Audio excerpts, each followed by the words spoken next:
This is all we got. It's just Haywood and me hanging out. It's the Lance and Ant show. It's the Lance and Ant Show. It is the 31st of January in the year of our Lord 2024. This is the weekly Alaboom, YouTube's longest running weekly live stream. At least I believe so. I don't think so, but okay. No, I think it is actually. I mean, if it isn't, it's close. Well, there's a lot of them that started before us, but they all died off. There's like I heard tell at one time there was a miniatures a guy who painted miniatures every week, but and then I went and he stopped doing it now. So Ah, um so I might be the one.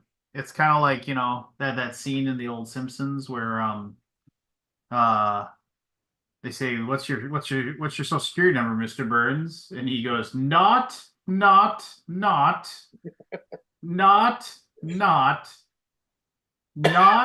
not, not two. And he just his eyes narrow and he says, "Who's left?"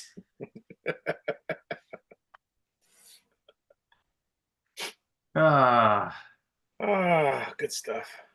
yeah. Were you on last week? I don't even remember if you were around last week.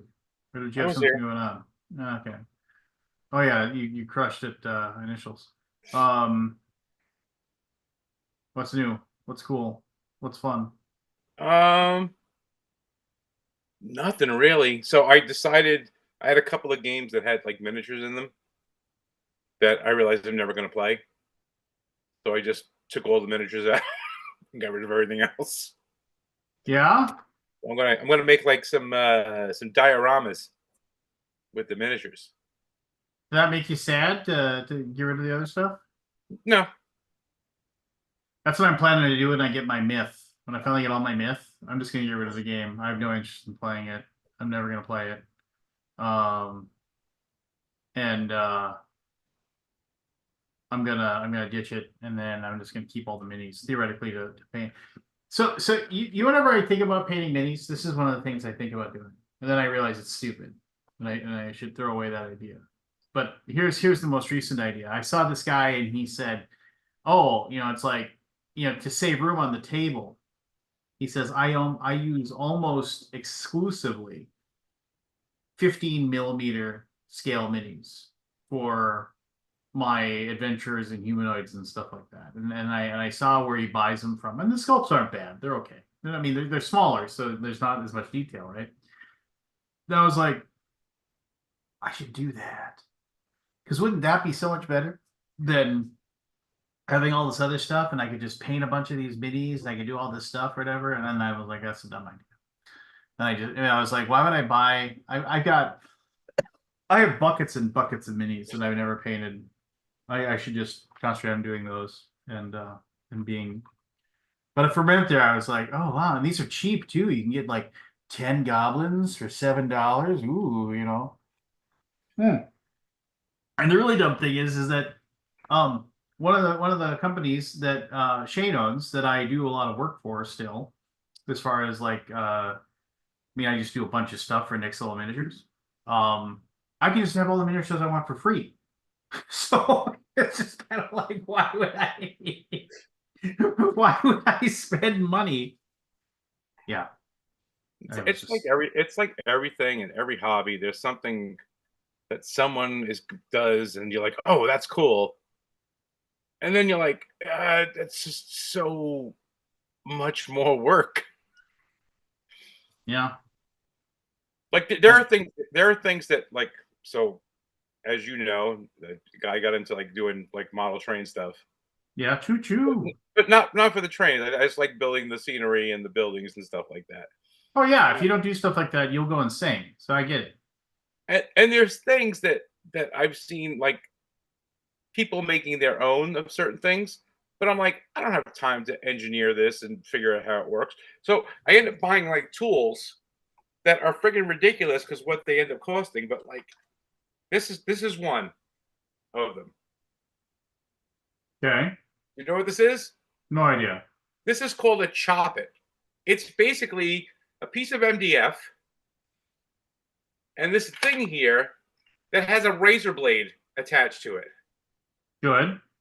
So if you're cutting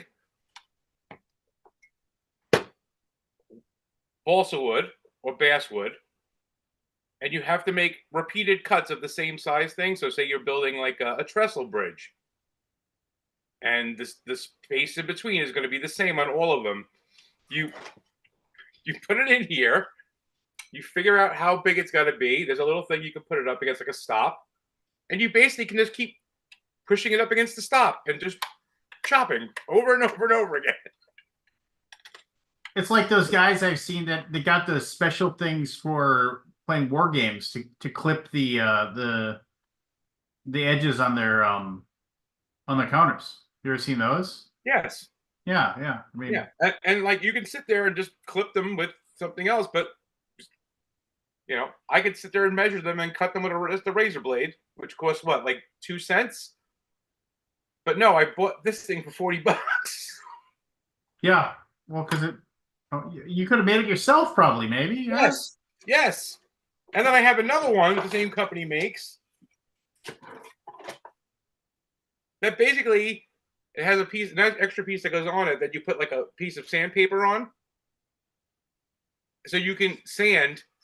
Like if you have to sand like 45-degree angles and you want them to be perfect, you just set it up and you run it. And again, $40. But they have those things for everything, like all of this stuff. Like there are companies that make like like the things for bits for games.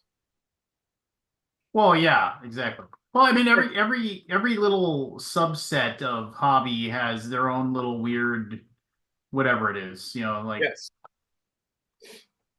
to create and whatever, It's nothing. It's nothing, I mean, inherently bad or good either way, but it's just No, but the thing is, there is something something you can probably use out there that's so much cheaper, but it's not the made for board games or made for this. yeah. I No, have I these get you. I have these racks for paints and stuff, Yeah. and they make fancy wood ones that you buy, and they're like $50. And these are plastic nail polish holders. Oh yeah, I had a bunch of those, and I ended up giving them away, because of whatever, just because now I became lame and instead I just have all of my when my paints are just all in a big bag now because I don't know, I'm lazy and I just didn't see the point, I guess. I don't know. Yeah, I don't know. It's everything that there is. There's like someone makes something to make it fancier and flashier. Oh And yeah, and the guys selling the shovels and the pickaxes made all the money in the gold rush. I mean, it wasn't the guys going out trying to collect gold. we were laughing because I'm also in like this woodworking for beginners group on I was Facebook. gonna say, you're now a minor 49er or something like that. That you're gonna. No, so the thing that was funny is that like guys are like always looking. People on there, guys, there's women on there too, are always looking for like things to make and sell at like craft fairs and whatnot and Etsy. And someone today posted something like, I found the new thing for everyone to make. And it literally was a piece of 2x4 with another piece of 2x4 across it with a notch cut out of it, a bolt, and another piece of 2x4 with a handle. And it was a magnet separator that That these people charged seems. $55 for. And I bet he sold tons. He did. They were they were knocking each other over to give him the money. Yep. Yes, they are. They couldn't wait. But that's the thing. So yeah, so my Conan game has been all the minis have been taken out of it. And my Batman game, all the minis have been taken out. you're gonna have Batman in your dioramas? So I'm gonna start finish painting them. the Batman I bought from um what did I buy it from? I bought it from Bradley Sadler. And Yep. he had started painting them. So there's like 6 or 7 of them fully painted. But I'm like, you know what? I'm never gonna play this game. But the minis are cool, so Well, it's Batman. How could it not be cool? yes, exactly. And the funny thing was the Conan I had never opened. Really? I had got it from a friend of mine who had backed the Kickstarter, the first one, and um, they were like, like, I'm not going to play it, and they owed me like $75. Like, do you want Conan? I said, yeah, fine, I'll take Conan. So I opened it and went through it, and like, I think I'm missing something. There's like a couple of characters that I have a mini for, but I don't. I have a card, the big card, but I don't have the small card. I don't know what it does. Well, I can tell you missing it is preying on you. From what I can tell. What? The fact that you're missing it is really preying on your mind, I can tell. So Well, it's one of those things that, like, okay, fine, I'm missing it. Like, I looked at the last Kickstarter they did for Conan, and like some of the things, and I'm like, I'll just wait for someone to get it and not want it if they get it at all. But yeah, no, it's just like I had all of the D&D board games, Ravenloft and the Shardalon and all that. you I mean, know, I still have everything, but all of the minis are in one box. Wrath of our Shardalon or something. Yeah, because the idea is all they're the same minis they use for regular D&D. So I have all my minis in one spot. So if I need them for D&D, I have them. Did you see every D&D YouTube channel was knocking each other over trying to get out their YouTube where Hasbro's selling Dungeons and Dragons IP was like almost all of their Yeah, things, and then it's like, yeah, they're in the preliminary talks about the possibility of selling the video IP to for their for the rights to the use the D&D for like basically digital. that's basically so. If you're not I don't know the article or anything, that's basically like going and asking Hasbro and Wizards of the Coast and saying, "Hey, can we do D&D electronic?" And they go, "No." And then you go back and you say, like in 6 months, and ask them again, and they say no. And you go back in 6 months and ask them again, and they say no. And then 2 years later, you go back and they go, maybe. Yeah. Oh, we're in talk. Hasbro gonna sell it all. Just like, We're in talks. no, they're not. They're not selling it. They're not even close to. I mean, they might. Who knows? But I mean, just well, I mean, good for them going out to get their. There's a chance. Yeah, exactly. Which again, I will reiterate. YouTube sucks now. Just everything about it is just horrible and stupid and awful and it's all about the clicks, baby. It's all about the clicks. Not everything's about the clicks. It's all about the clicks and the Patreons, baby. And the Buy me a coffee. yeah, buy me a coffee. And it's about the clicks and that and getting NordVPN to give you $500 to say I use NordVPN and I've never had anything better in my life than NordVPN. NordVPN. You know. But Oh, good for them. Make that money. that's right. What you got to do. Do what you gotta do. I'm excited. Okay, what are you excited about? Well, I'm excited because I got my game week. Because you got NordVPN? No, I got the game week with the guys coming up, and we're like, well, we're picking out games and everything. And I don't get to play games normally, so I'm just very excited about the stuff I'm going to get to play. Oh, really? Like, what are you Yes. gonna play? What's the So number on one game you're excited to my list play? of games to play, and I want to some I'll just pick up while I'm playing there, is we're going to play Antiquity, uh, Hegemony, Weather Machine, Nucleum. Hold on, I got a list. And then because there's so many heavy games in the mix of stuff we're playing, I'm bringing Radis with me. But I need something that's really simple to teach that you can play in like 40 minutes and be like, okay, cool. It's like the brain aperitif. Let's see what else we're playing. I mean, there's a whole bunch of stuff on the list, but stuff I marked off that I wanted to play. More We're playing, stuff, we're playing more Craftsman. things. Playing Craftsman. I love that game. Oldie but a goodie.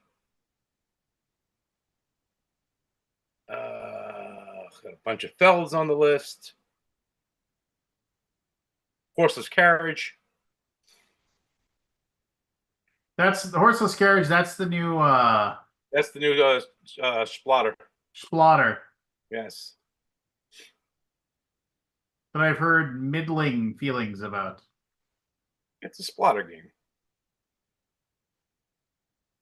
Splotter games are even people who are fans of Splotter, they either love them or it's like eh.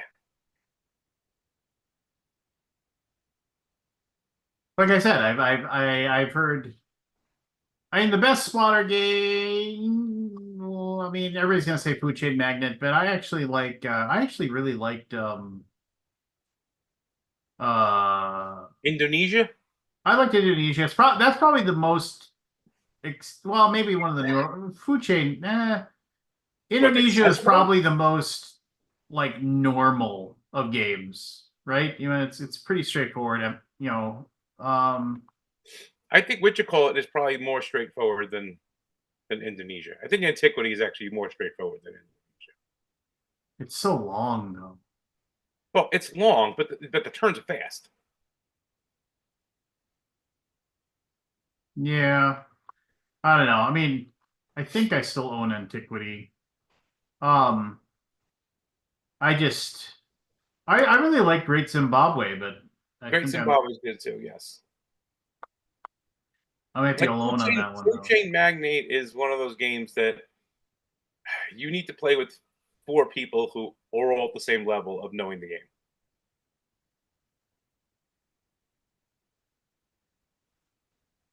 It's not. Hmm. It's even if you've only played it once or twice, you have a much better grasp of about how to play that game than anybody else. Like Yeah, miles ahead of everybody else. it's a good game though. No, it's a great game. I own it. I give it one big thumb up. Do you know what's a really great game that I'm still upset that Capstone has not done it yet? Coal and Colony. Colon Colony? Coal and Colony. Both spelled with a K. It's the third game in the Coal series of games. So they did the other 2, Yeah. but Maybe they're not doing that one because it's no good. no, that's the best one of the 3. Yeah, I haven't heard anything from Capstone in a long time. They got stuff coming in. I don't think anything like earth shattering. Like Man, I know they're still around. They're not like, gone. Um, that's usually just one of those things where it's like, usually you hear about something big or cool or whatever that's coming from them, some uh, you know, well, it's a new larger. Ultralight coming that they're doing, along with Spielworks.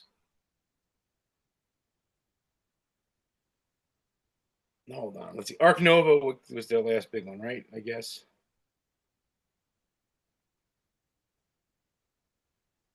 Let's see. 2023, Age of Innovation. Age of Rail South Africa is coming.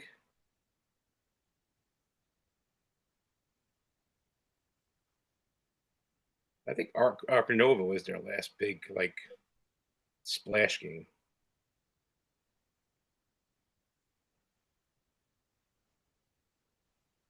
Right? Couldn't tell you.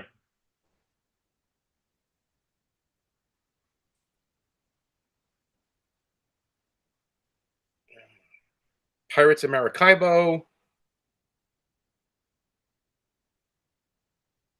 Gora Makaibo. They had a bunch of stuff come out. It's just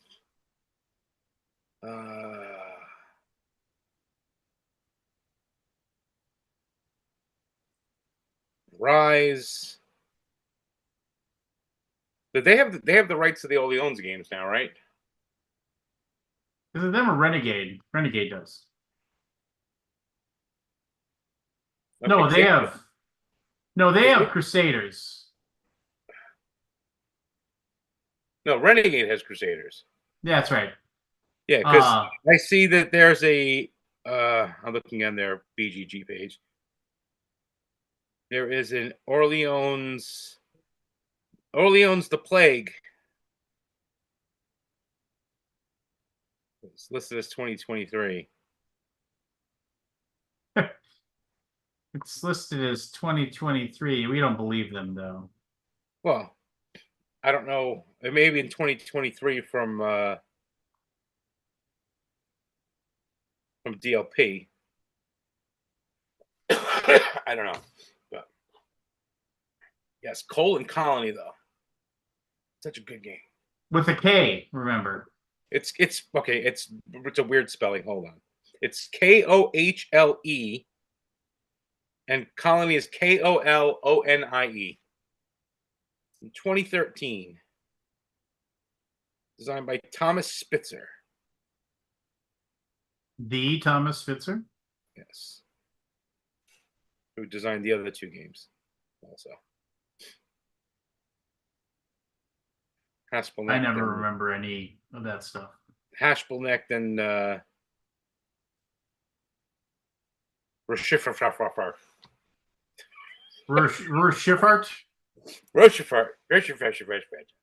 That one. I played that one once. I like that. Yeah, they're both good. Just it's Coal Colony is just much bigger. It's just so many goddamn games now. Well, people got to make money. Well, yeah. I mean, speaking of making money, Last Light live on GameFound. Currently, funded. If you need the reprint, go ahead. It's all there. You can, if you missed out the first time around, it's right there. You can get all. If you've already got all the cool stuff, you already got everything. There's a brand new Alien faction pack that you can use to go ahead and make everything awesome and have some cool new aliens to fight with. If you have the retail version, we have upgrade packs that will take your game to the and give you all the cool stuff that the deluxe copies have. So I mean, check those things out. GameFound.com. We'll be delivering in August, so I mean, you don't have to wait that long because we just we're not really adding anything brand new to it. So GameFound.com. If you're a fan of the Alaboom, go get the 4X space game that plays in an hour.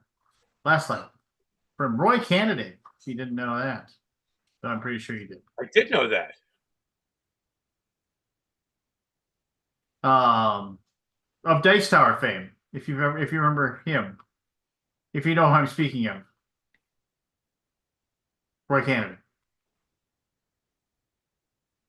Are you speaking to me or you're speaking to the audience? Because I know what Roy is. This is where you say I'm not familiar with the Roy Candidate, and then I'll be like, oh, Roy Candidate, you say? Roy Candidate, you say? Yes. Of the Berkshire candidates? Of the Berkshire candidates. That's also correct. So make sure you, yeah, please go back. The game's amazing. I'll happily teach you the game that's on Barry Tabletop joining us. Simulator if you want.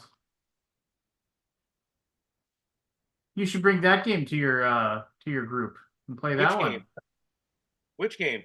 Last Light. I would, but I don't have a copy. Well, you should get a copy. I will have to back the second edition. Well, if you go to GameFound.com right now, you can take advantage of it. GameFound.com? GameFound.com, baby. I'm not a good shill. Just not in my it's not my nature. Barry, did you run out to the car to talk to us?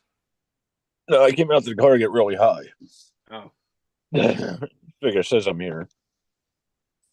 Well, it's nice of you to log in there, Gimp. No problem. You guys. Doing okay. How was the drive? I assume you drove. That drive is all right. Not eventful. Yeah. Yeah. A lot of rain on the way down. Yeah, I drove about 8 hours in the rain, but other than that, uneventful ride down. Like heavy rain or just annoying rain? At times it was heavy, but most of it was just annoying. Yeah, it followed. Either I was running into it, or it was going up the coast as I was going down. I'm sure Anthony's got it eventually that night. I left Saturday into Sunday. Yeah. Oh yeah, we got 5 inches of snow. Yeah, I got the rainy end of that. It is absolutely insane. There is like almost no snow on the ground. It was 52 degrees today. It's the middle of January, and there's almost no snow here. That's what it is right now here. Here in Minnesota, it is. But global warming isn't a deal. So Lance, I have a complaint. It's a grievance. I have a complaint. What's your complaint, sir? Well, maybe I just don't understand things. So That's very likely. If you were putting out a big box version of a game that's been out for a while, that has several expansions, what would you expect to be in the big box? All the expansions. Okay, that's what I would have assumed. However, they did do a big box last year. I think it was last year for Radis. And they included another expansion that was never released from the original game. And I remember Radis. I like that game.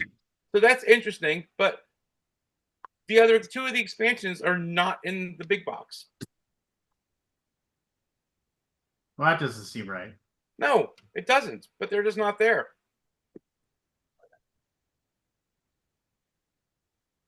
It's ridiculous. Ridiculous. Well, make sure you write a letter of complaint. Dear sir, well, I have everything already, but somebody was looking to whom it might concern. Somebody who I know who does not have all of the expansions, who wanted to get them, said, as I said, I have everything but the two mini expansions that came in the big box. It's like, oh, maybe I should just get the big box so I have everything. And I'm like, well, here's the thing.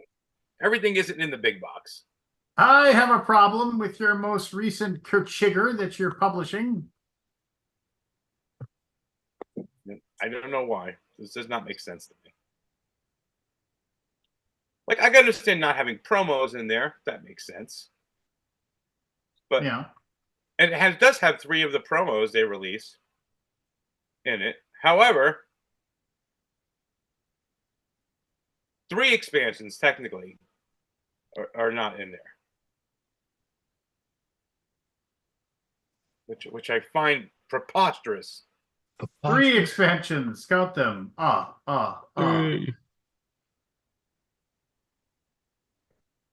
That's all. I just wanted to get that off my chest. So if you're out there and listening, and you're gonna make a big box, a game that has expansions, put everything in the big box. What would you consider a big box?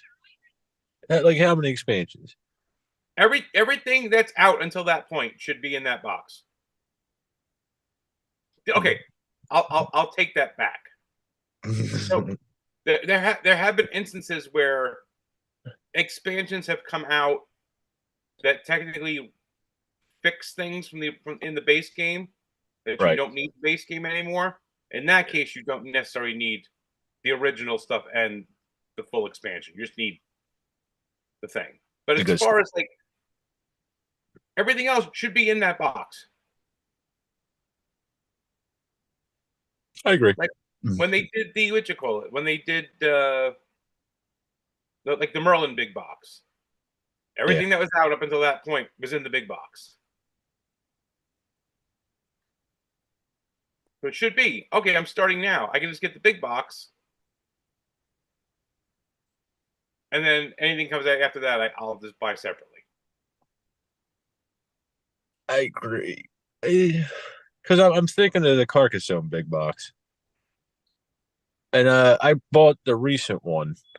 And that had 2 of the big box expansions and a bunch of the small expansions for Carcassonne. But the other 8 or whatever big box expansions weren't in there. And they're all before this came out. Yeah. But it has room for all the expansions. Right. Okay. Well, let me back up. That. Okay. If you're doing that, that's fine also. Because to put all Carcassonne in one package is ridiculous. However, the other expansions, the big box expansions, are still available, correct? I believe they're all the same. No, you can still buy them, is my point. Oh, the expansions, most of them, yeah. They still make the ones that they didn't put in the big box. Right. That's my point. If the stuff you're not making anymore to sell individually because you made the big box, it should be in the big box. Right. Like okay, the white. Okay, hold on. So the Radis game that has this artwork style, they don't make anymore. Yeah, it's a good game though. Because the big box has new artwork. So you can't go and mix and match if you can find the missing ones with the new one because the art's all different. Right, that's why I got the new big box of Carcassonne. But it doesn't really work. With Carcassonne, they didn't change the tiles. The tiles are the same. No, I had the very old version of Carcassonne. The old blue box? Yeah, and at one point they changed the artwork. And that's why I got the big box on the new version or new artwork, you know. Jen loves that damn game. Carcassonne. I never liked Carcassonne. No, I never have either. I thought it was okay at first. And then I had a copy because everyone's like, you know, there's always a debate like, what did you start with, Carcassonne or Catan? And we liked Catan. Like my kids would play it. They liked it. So I went and said, let me go get Carcassonne. Got Carcassonne. We played it like 3 times and we're like, yeah, we don't like this game. I have this soft spot for games that are really simple but are fun. Right. But that are good games. Like Radis is one of them. You know another game I really, really like? Voluspa. I don't remember that one. I remember Voluspa. So Voluspa was what you call it? It was White Goblin also. And it's basically it's Norse theme, and you have tiles of the different characters, and they'll have a number. And you put them next to other things like dominoes, kind of. But then you score based on certain criteria, and it's such a simple game to teach, and it's just so much fun, and it's so super easy to play. Yeah, games are like all them games are great.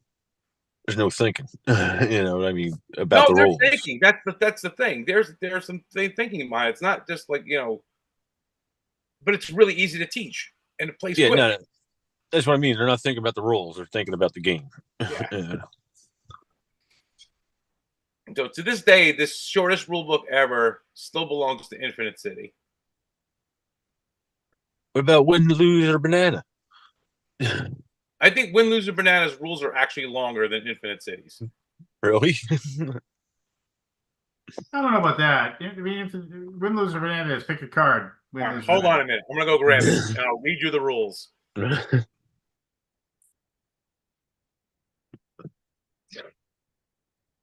Oh.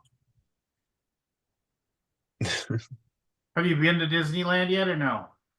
I've been to 3 parks already. Oh, well, nice. We just got back from Epcot. Epcot. Epcot. I don't think that's how they pronounce it. I'm just gonna No, it's let not. you know. But it was a trying day. Why? Just too much travel or too much walking or what? The people. We were on the Galaxy Guardians of the Galaxy thing and queue for it. This thing fucked up my whole day, but I had a scooter today, and the walkway to get into the ride, the queue way is a normal walkway, 5 feet maybe. You're not getting 2 of these scooters down in side by side comfortably. I know that for a fact now, 4 times for a fact now. So the ride shuts down. It's down for the rest of the day, but I'm stuck in the queue between the pre-show and the actual line in this little hallway, and people are turning around to come back out the hallway that I'm in, and a couple people have scooters, and there's different sizes. And I'm looking at this one dude. I'm like, this isn't going to work, and he insisted it worked, and we did a dance with these 2 fucking scooters for about 5 minutes until we finally got over it. But I got jostled 4 times because of this. It almost set off my PTSD. Yeah, it was very close. But then I got extremely high in the parking lot, and I got better. So, All's well that ends well. That's what I would yeah. say. Nah, but this thing, like, I'm a particular type of Disney person. I've been here enough. I don't need to see the new shit right away. I don't need the hotness. Yeah, I know I'll wait. It'll die down. Yeah. But with my pass that I have, we could basically do every ride in the park in half a day, any park, depending on how we can schedule it. But there's a couple of these new rides with these virtual queues or something. It's something separate than anything else in the Disney system, just specifically for these new rides for crowd control or whatever. But it's like you got to log in at a time to hopefully get a time for a ride 6 hours later or whatever, and then that fluctuates, and they'll call you on your phone with a text that tell you that you're ready to do this queue. In the meantime, this thing, the time for this is bouncing up and down, and then it kept going up and up for like 20 minutes at a shot every time we were looking at it. So it's messing up the other passes that we can schedule, because the timing of it, it'll lock up the other ones. So, like I said, this thing screwed up half of our day. And then the fiasco one, it broke down. Yeah, but other than that, it was all right. Besides that, Mrs. Lincoln, how was the play? Yeah. No, that was Epcot used to be my favorite park. It really was. But the last time we were here, it was nuts. But I figured it was just people like screw the pandemic. I'm traveling thing, just people going nuts to get out of it because we came in 2021. But I also noticed people are just sloppy drunk now in the upper part of Epcot because they have these festivals. Says the guy who's going off to the parking lot to get hot. Because of these floppy drunk people falling over the fucking place and bumping me. I mean, they're serving flights of whiskey and shit. It's not like a beer anymore. People are getting puking, cops are like, people are fighting, people selling balloons and shit. It's like, it's nuts up there. The cops I were noticed, drinking too? huh? Just like the cops are drinking. I would be. I did notice that too. The security is a lot higher here than I remember it ever being. even during after the pandemic. But yeah, it's Epcot's changing, and I don't think I really enjoy it that much anymore. It used to be chill, you know. There's interesting shows and people doing things, you know, juggling and stuff like that. But it's not much of that anymore. Yeah. And then the It's fucking not the blockage. Epicot you grew up with, damn it. I didn't grow up with Epcot. I was making a joke, but yeah. Yeah. Me and Joe were talking about this before today. I was like, Disney, we need a break from Disney, Jen. I've been here, I think, 8 times since 2010. Okay. I think that's enough. Let's give it a break. Yeah. Doesn't Epicot know? It's supposed to be the Epicot you remember. Not this Nah, it's newfangled. not even that. It's Disney isn't that. Like I said, I came here the first time I was 30 something. You know, second I came once as a teenager in the late 90s, 96 when I graduated or would have Yeah. graduated. Yeah. But yeah, I didn't grow up. I thought like growing up to me, it was like, all right, Disney's a one shot deal. I did it. Okay. You know, moving on. Then Jen came along and uh we went with her family, and her family killed it for her. Her nephew really messed it up with it for her. So the next year, I Did he pull came on down Mickey's again. tail or what? He was at that age. Yeah, everything was gay at the time. It was a while ago, and he was just at that age. Um, and then the next year, I brought her back. Well, my sister got shot, so we brought her too. And then I was like, all right, I'm done. We did it 3 times. We're cool. you know, and then 4 or 5 more times later, here I am.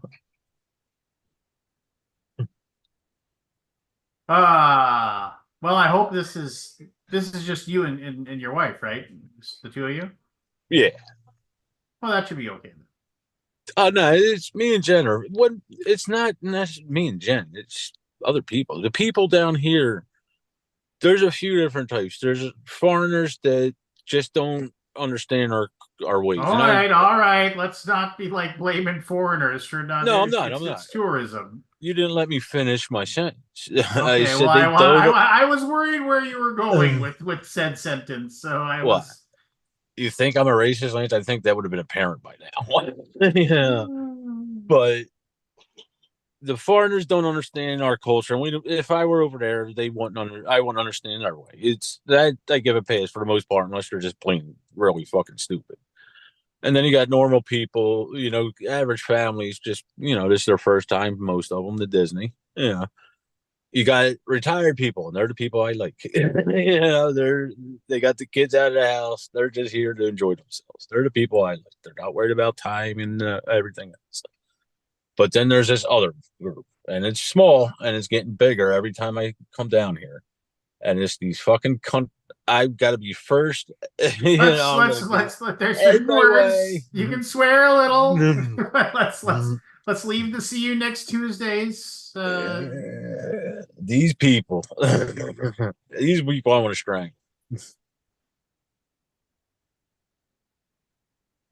But I have the rules for Infinite City in front of me. Here we go. All right, I'm going to skip the object, the contents, and the setup, which is like a line each. Here are the rules. Building the city. On your turn, pick one tile from your hand, place it on the table, face up with one of your tokens on it, claiming control of that tile. The tile must be adjacent to at least one other tile already placed. Once the tile is in place, follow its printed instructions. You put a token on a face-down tile as part of your turn, flip that tile up and follow the directions on that tile. You place a token on a tile already face up on the play area, do not follow the instructions on the tile. If a tile's instructions cause you to play another tile, repeat the procedure with that tile, including placing one of your tokens. Once you have finished placing tiles and following the instructions, draw tiles until you have 5 in your hand. If you already have 5 or more tiles, do not draw. Your turn is now complete, and it's the next player's turn. That's how you play the game. No, Infinite I can City is a great explain game. when lose bananas 4 times by the time you finish that. And then it has the end of the game. What triggers the end of the game? The player runs out of tokens. Resolve any text on the tile placed that would not lead to placing more tiles. Each other player takes one last turn, and then the game is over. If the player has no tokens when it would have been his last turn, his turn is skipped. Alternately, if at any time all 5 power stations are in play, the game immediately ends regardless of the above conditions. Now add up the scores for each player. To score, look at the groups of contiguous adjacent tiles you control. Each group must have at least 3 tiles to qualify for scoring. For each such group, gain a number of points equal to the number of adjacent tiles you control in that group. A player controls any tile where that player has a token present. If multiple players have tokens present, all the players control the tile, regardless of the number of tokens present. Next, gain bonus points equal to the printed value of your tiles. Finally, count the number of tiles you control with silver borders and rows of rings. The player controlling the most silver bordered tiles gains a bonus equal to the number of those tiles. If 2 or more players are tied, each gains that bonus. Then it repeats when counting scores, you are considered to control a tile with one of your tokens on it, even if the other players have tokens on that tile. This means more than one player can control a tile. Such tiles count for all applicable scoring conditions. The winner is the player with the most points. In case of a tie, the winner is the tied player with the largest area of adjacent tiles. The end. And it's not a stupid game like Win, Lose, or Banana. It's a really good game. The expansion is next to impossible to get a hold of. Is it? Oh, is it, you say? Oh, if you have it, I mean, was it an actual full expansion? Or was it just like a demo? Because I have like the promo sheet that the expansion was, I think it was like 20 more tiles or something like that. Okay, I think I have it. I think it was like 2 sheets that they came out with that had.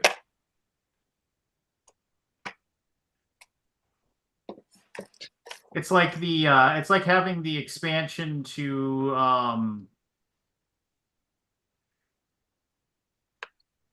what was that Tom Wam game? That was the Feudality. The expansion to that was super rare too, which is basically a couple more sheets of cards, things for it. Mm-hmm. Well, considering this doesn't have a list of how many tiles come in the actual game here. Oh, 120. All right, hold on. Carry on. Carry on. Now I've got you worried that you don't have everything. That you're missing something. I wouldn't say I was missing it, Bob.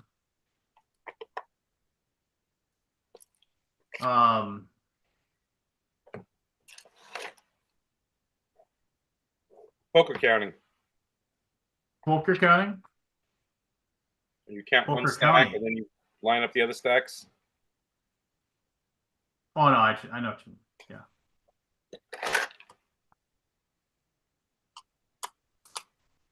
I'm grokking ya. Oh, I definitely have over 120 tiles here. Maybe you just got extras. You never know. Never know.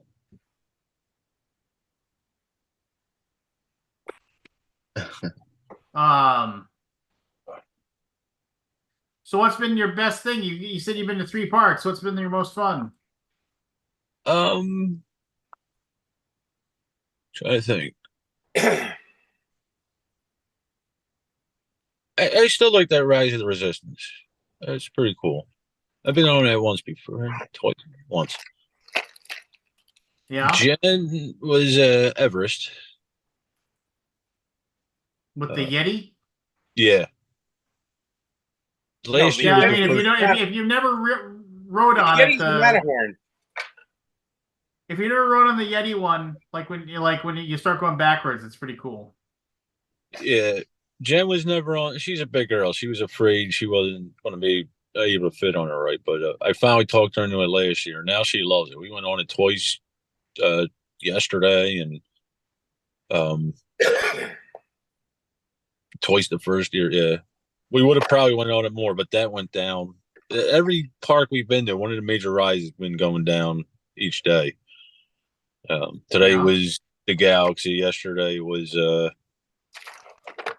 it was the Slinky Dog thing, and then it was Rise. No, it was Rise Resistance and Slinky Dog at first, and then Slinky Dog went down, and then Rise went down. They were flip flopping. Not Slinky Dog. Yeah, and that kind of screwed me up. That was one of the first pre passes I had, which kind of jacked up the rest of the morning a little bit. Not much. It was like 10 or 15 minutes, but until they got that straightened out. But and then Everest was down at Animal Kingdom the first day.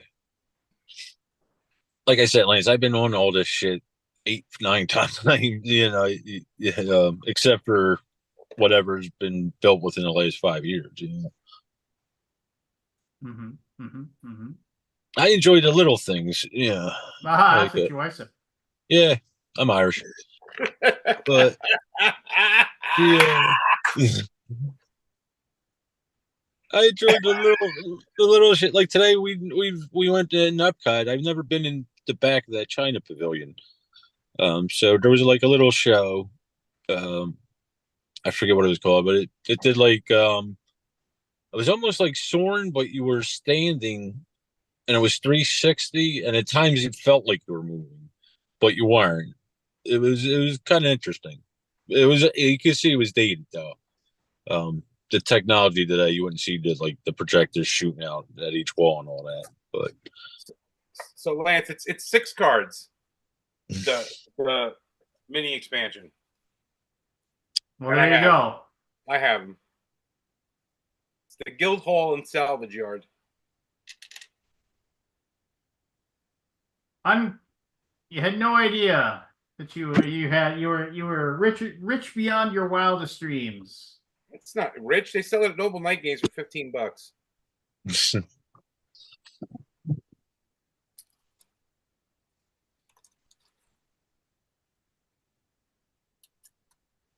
Somebody's always got a copy of Infinite City for sale at the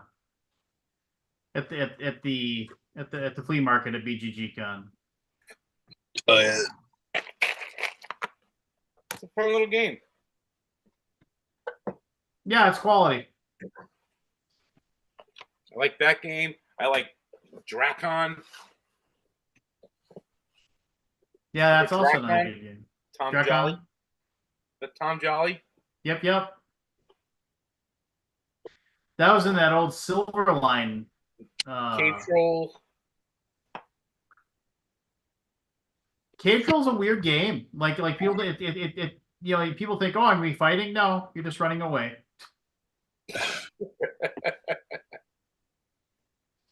The entire game, you're just trying to run away.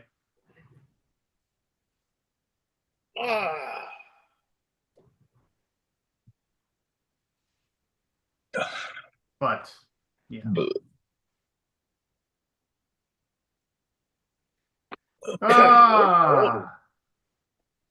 I mention that? That Last Light was on GameFound live right now? Is it almost 2,000 backers? So this is over. Get it if I didn't get the first time. Yeah, you can get it. And if you have a retail copy, we have upgrade packs. No way. There's also a brand new there's a brand new what's what I'm looking for here. There's a brand new expansion? Well, it's a mini expansion? It's like a mini expansion, yeah. I mean, it's just new alien factions that you can add to your game that will increase your enjoyment and more and more varied ways to play. Pretty cool stuff. Who designed this thing? That would be Roy Cannaday. Of the Berkshire Canadays? Yeah.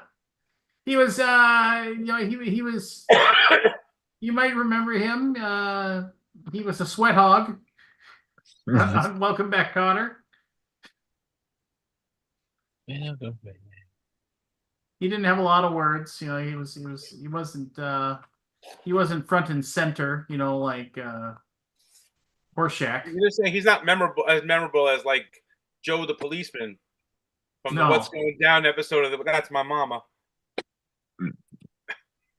Oh, I do not like that. You know him as Joe the policeman from the What's Going Down episode of That's My Mama. That's my mama. That's my mama. Randy Jackson. That boy's good. Yeah, good and terrible. I remember. I always liked Welcome Back, Kotter. As did I.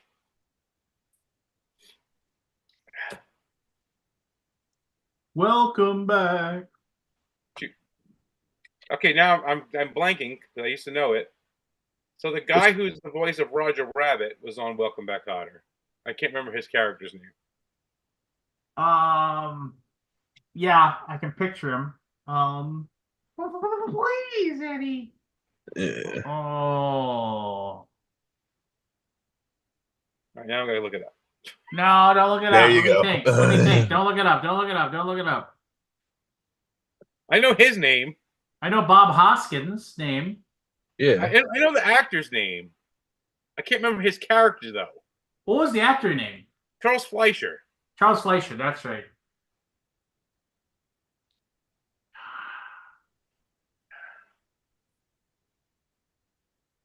Welcome back. It's driving me crazy. No, I remember. I can see him.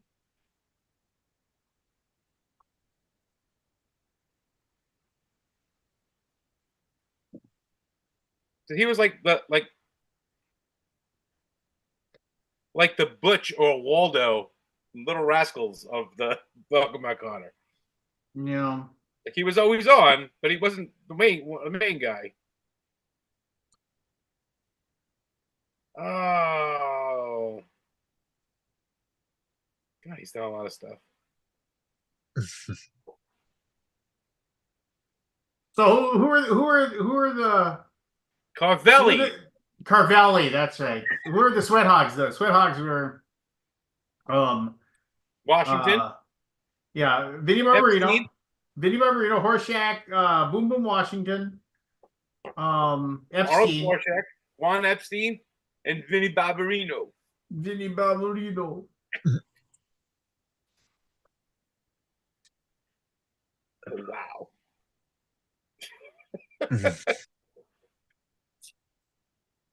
Wow. And Yeah. and that poor Principal Woodman. Always.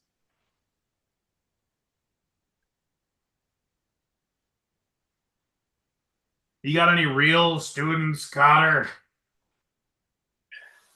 It's one of the shows with the many roles of Vernie Watson.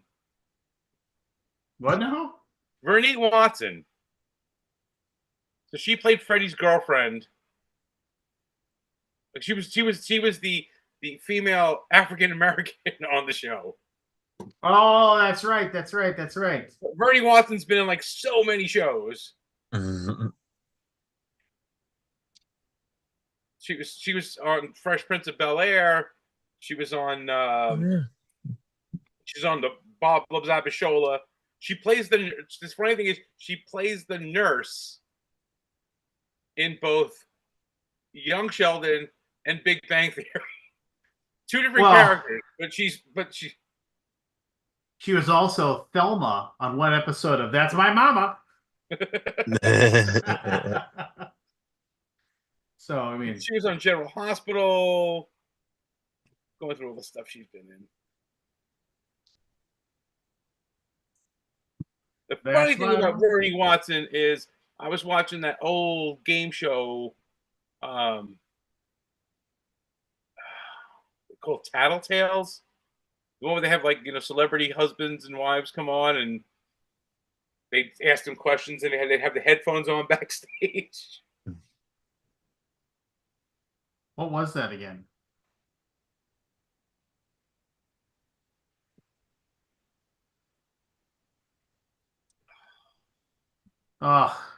Old game shows.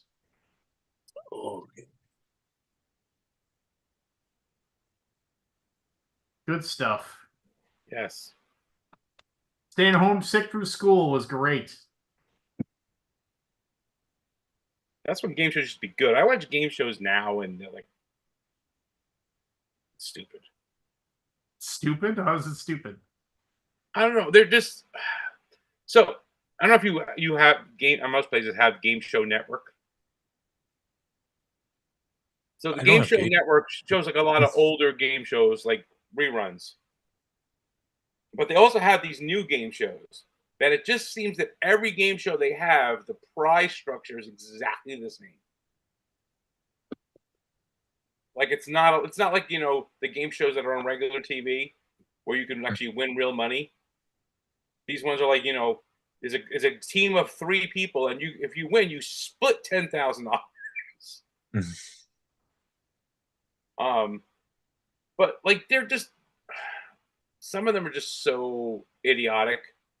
Like there's one called America Says,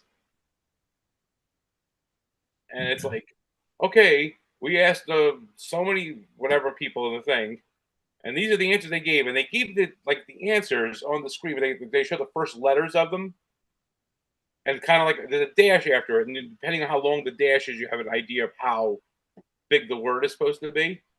And some of the most idiotic things people say, like things related to football, and it's like SB, and they're like Sam Brady. Mm. Well, they can't have people on that are smart. That wouldn't be any fun. Yeah, no, this is definitely not. There's no casting, pre-casting for this show, kind of thing. It's kind of like you show up. This is not one of those shows you travel for. No. Like wherever they film it, it's just whoever's there. They're like, okay, we're to film the show. Come with 2 of your friends.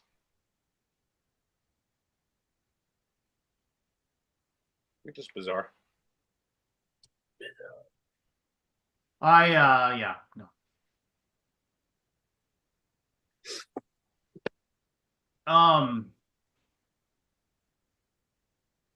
Where's Aldi this weekend? I don't know. I don't know. He's ducking us. Sometimes you'll see him in the comments, but he's not there. Might be busy. Too busy for us. Yeah, too busy for us. Damn He does have a wife. Yeah, but So I have one. she's got a real job and goes to bed at night. That's true. Lincoln might be in town. I don't know if that was. I think Lincoln was supposed to go down there. Hey, Lance. Yeah, what's up? Just happened to go on Facebook, and my friend suggestions. Roy Canada. Ah! Is it the cards, What? Anthony? What are the chances? Don't know. Mm-hmm. Is that the same one? Of the New Berkshire Hampshire candidates?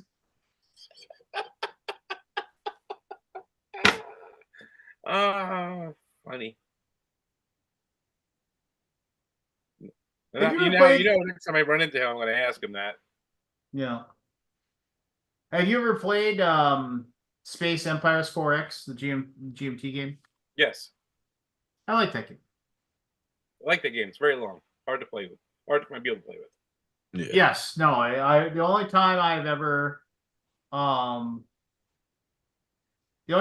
played it was with my I played it with my buddy Derek, and we just played 2 players. And that was like the only way we could get it played.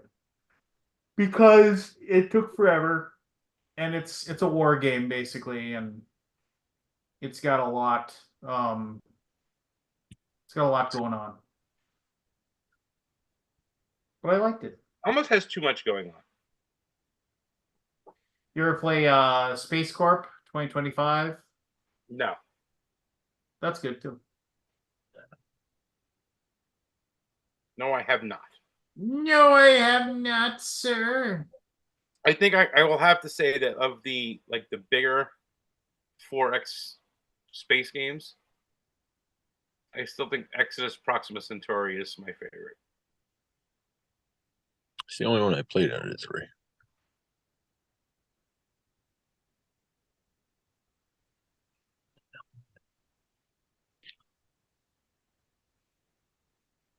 I don't know.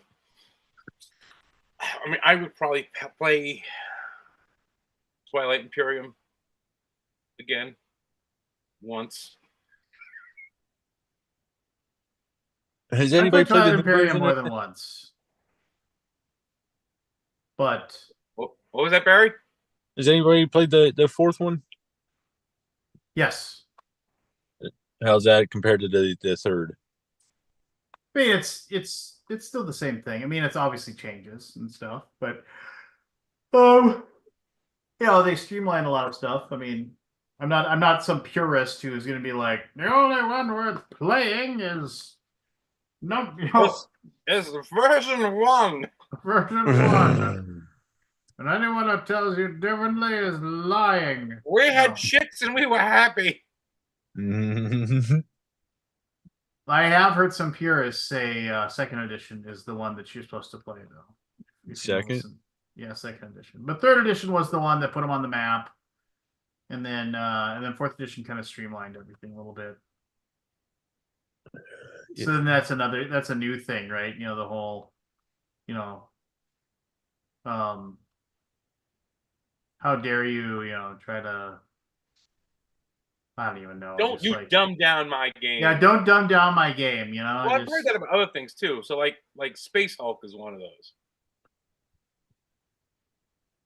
Like the third edition of Space Hulk is supposedly perfect. The fourth edition is not so much. Well, I'll say this: I am of the opinion that the third edition, the sculpts for the Tyranids are horrible. Oh yeah, no, I'm not talking about the game, the components. The rules, the rules, the way they're written, and the flow and everything is.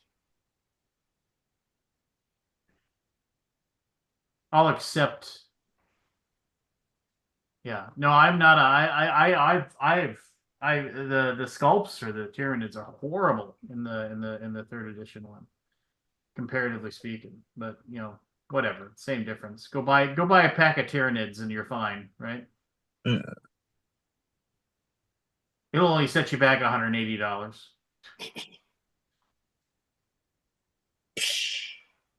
Did you see that Warhammer Fantasy is coming back? The old world, or whatever. They're gonna bring that back. I did see that, and I was very upset. Why were you upset? Because I would actually play that. No, you wouldn't. You wouldn't play it.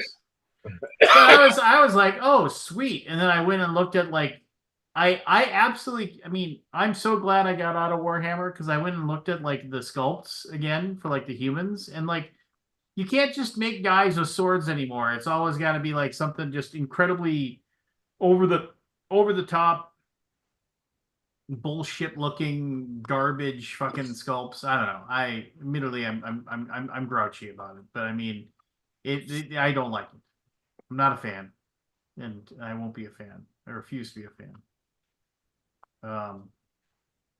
But I don't know. It was dumb, and it made me mad. But what do I know? I know nothing. Nothing. I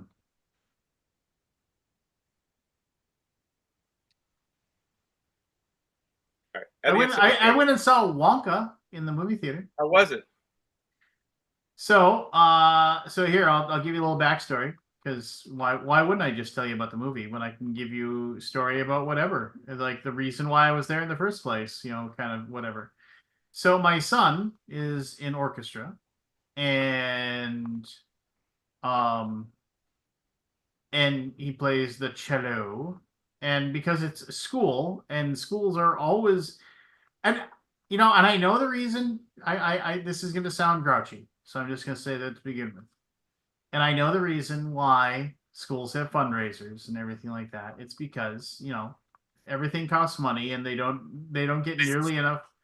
they don't get nearly enough money from the government, in most cases to do all the things they want to do. Like, my daughter's in speech, and so she goes on a speech tournament almost every weekend, and so we have to pay the student fee, for the trip, which is like you're subsidizing their hotel room, in some way.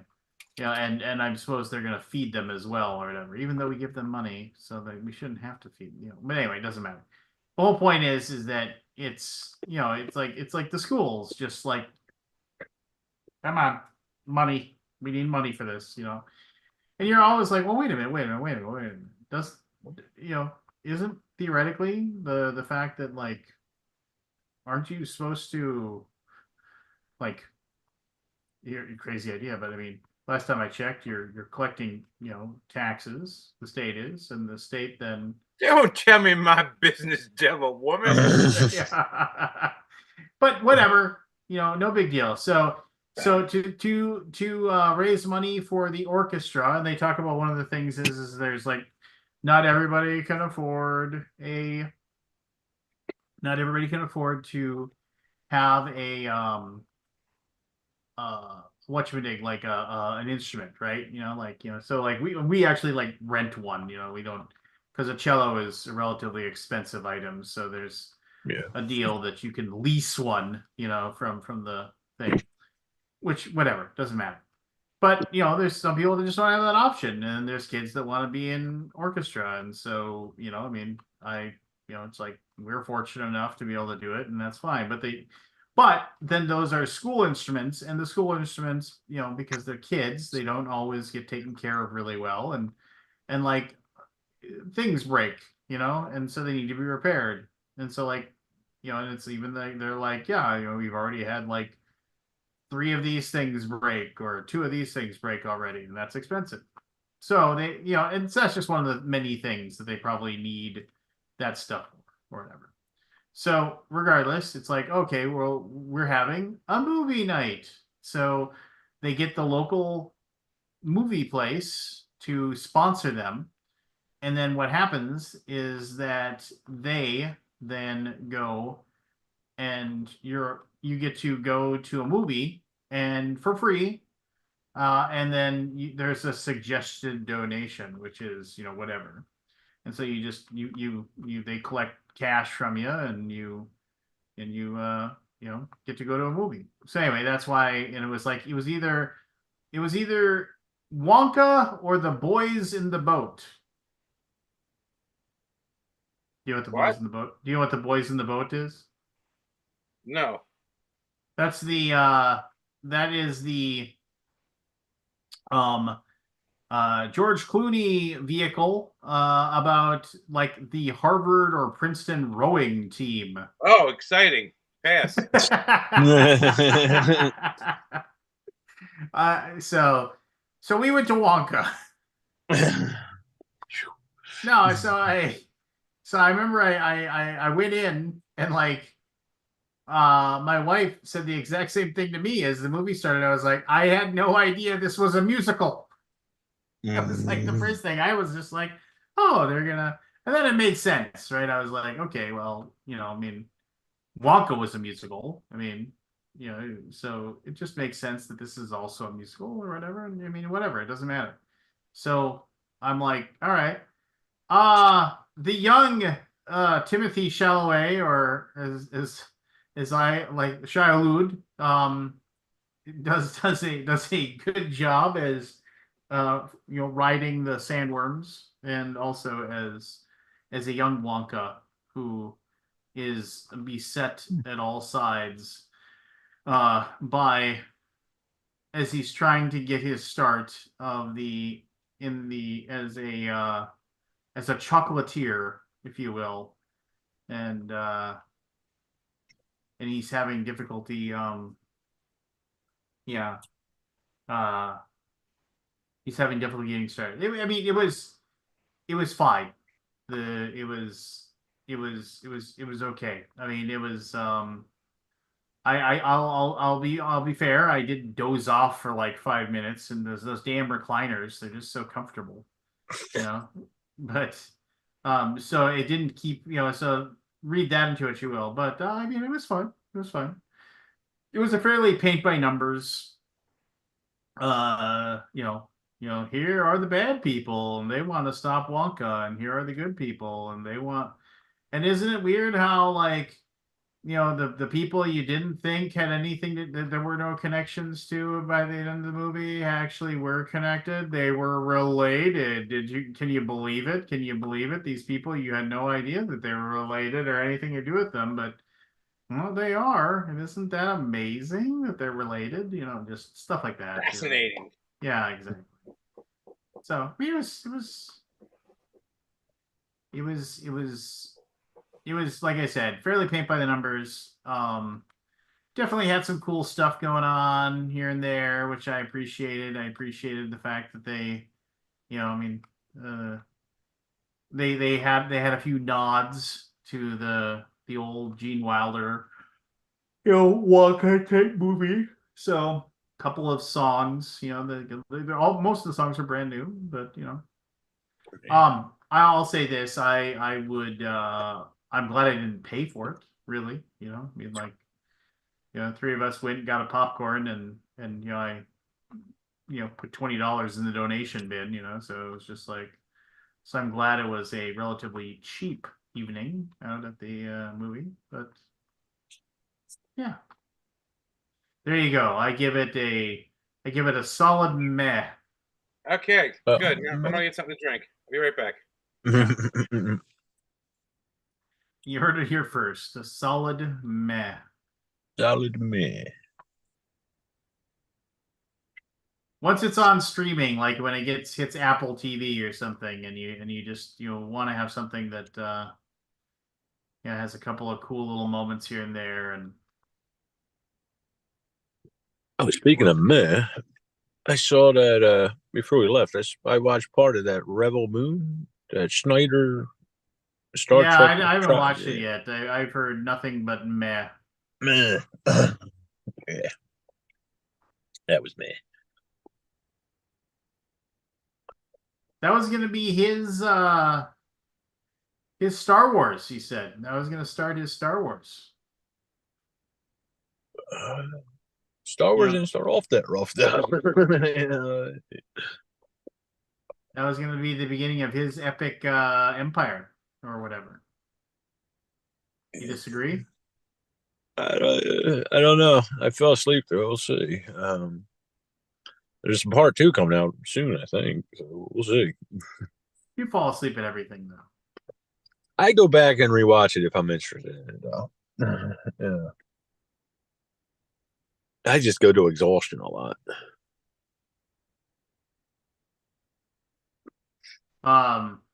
So what you're saying is it's not good. No, it wasn't. What I did see was not good. The dialogue was horrible. Yeah, it was not good.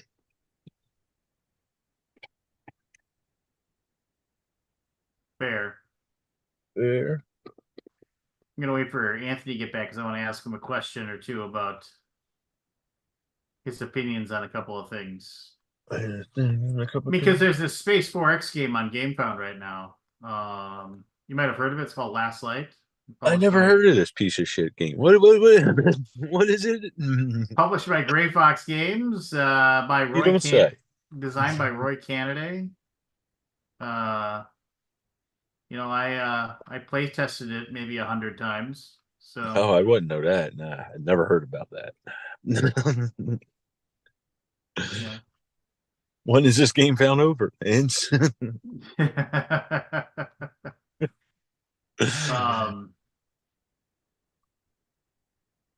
Yeah, I don't know. I was trying to think of other 4X games I enjoy that, I mean,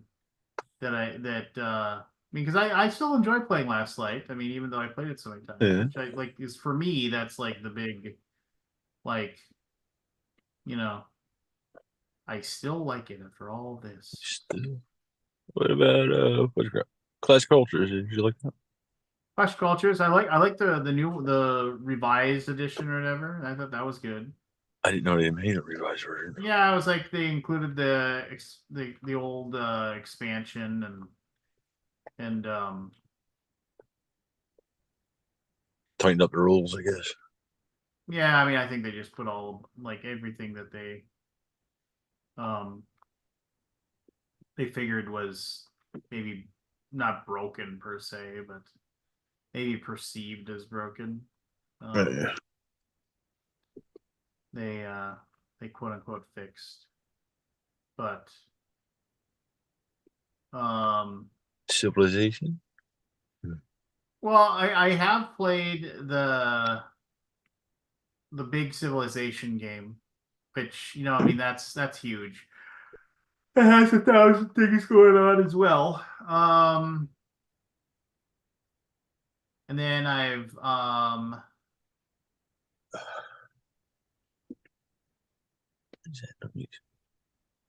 definitely played what noise? It's I don't know. It's just random. Somebody breaking into your car? No, I'm in the car. It's Well, I know, but something somebody could about be breaking in. something by the hotel. Somebody's over there knocking on the door. Are you okay, sir? Nah, they would have had. My car battery died the other day, and they helped me out. They came over, gave me a jump. They're pretty cool with that. Yeah,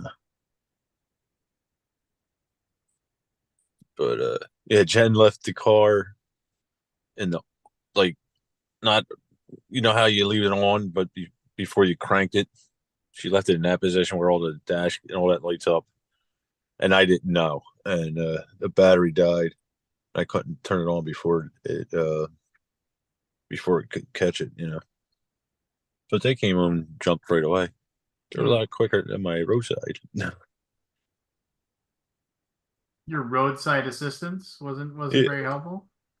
it wasn't the roadside. It was the guy that the company they sent. Like they called me and he's like, "What's the problem?" He's like, "I just need a jump." Yeah, and he's like, "Is it the battery?" He's like, "Nah, I just need a jump." The battery's okay. And he's like, "Well, I could sell you," and I was like, "Yo, dude, I just need a jump. I am 95% sure it is not the battery." He's like, "Well, I could sell you a battery for 100, whatever the hell it was, 160, 180 or whatever installed, but it'll be an extra half hour." It's like, I just want to jump. That's all I want. How fast? The fastest trouble you get. I don't want any upcharges. I know it's the battery. I was a mechanic. I'm cool with my decision here. Did you get it okay then? Yeah. And then I canceled it. And about 15, 20 minutes after I canceled it, the driver called, said, "I'm 15 minutes out." I said, "I canceled it." you know? They probably hadn't heard that you canceled. Well, I just didn't want the guy to waste his time coming out here. Getting around in Disney, the complex itself can be a pain in the ass.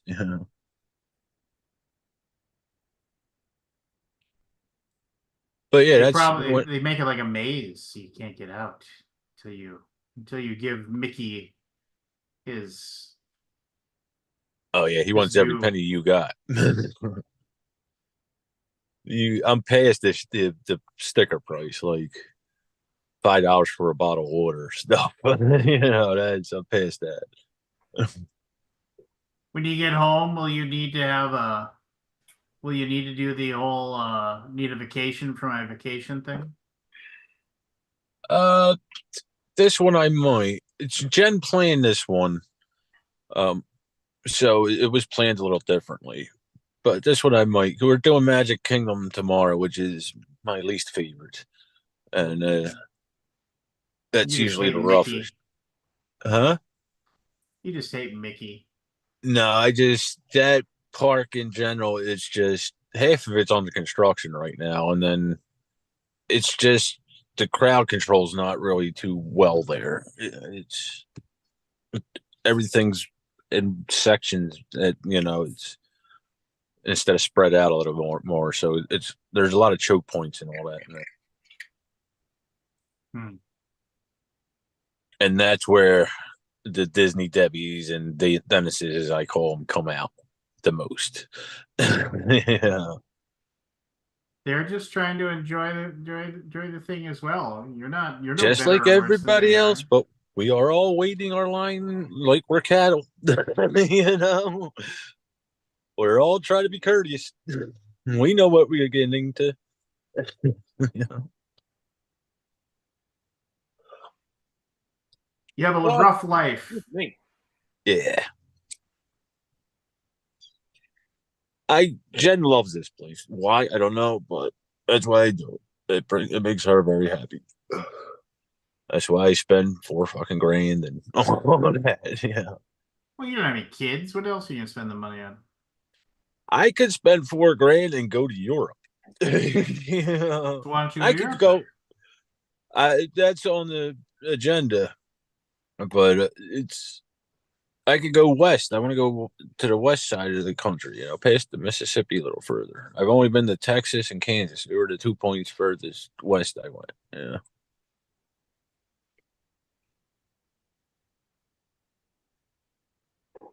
But Did you see here that Orlando is going to have a new theme park at Universal next year? yeah, it's. I saw part of it on the way in. It's pretty built up already. You know, Nintendo World or something like that. So there's four sections. So one of them is Nintendo World. Yeah. One is they're redoing the Harry Potter thing to include like the Fantastical Beasts. Okay. That's two. One is all Universal Monsters. Mm. And then what was the fourth one? I watched the thing on it today. I can't remember what the fourth one is, but it's just there's four parks in that one park. It's got to be like Minions or something. Yeah. Yeah, I don't know. So the yeah, it's gonna drive me crazy. Gonna drive you crazy. What the other one was. Drive me crazy. You, what the hell? I told you, man. I had a rough day.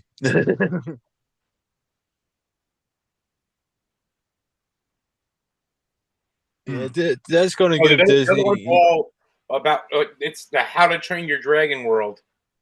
Oh, okay. Everything in there is about like flight and dragons and stuff like that. Yeah, Disney's been hurting from Universal lately. It's a few things, but that park going to really hurt them, which I'm okay with. 2001 backers, over 2,000 backers on Last Light on GameFound.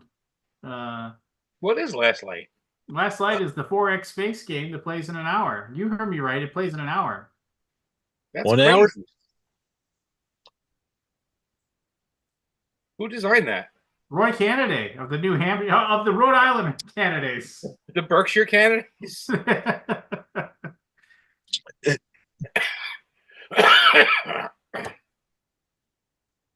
Oh.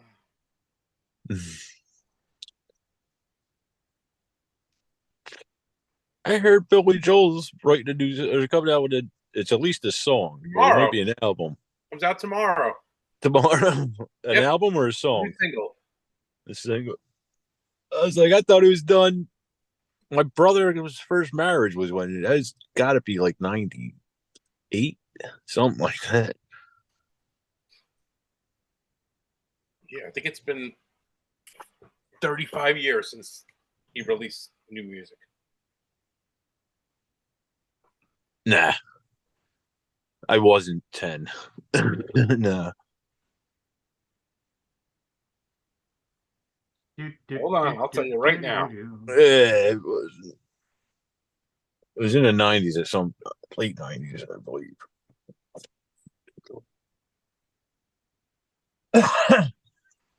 Billy Joel's last album was released.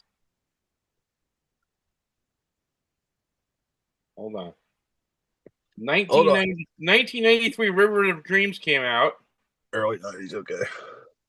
And the Fantasies and Delusions. Oh, that's his final studio album. Yeah. That came out in 2001. That So was his 20 classical piano thing, I think. 23 years, yeah. Yeah.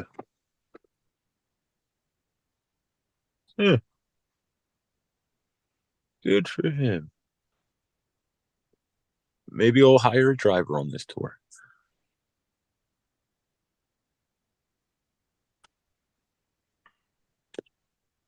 No, 1993, his last actual regular album came out. Okay, I thought it was 30, older. 31 years. 31. So 90. Yeah.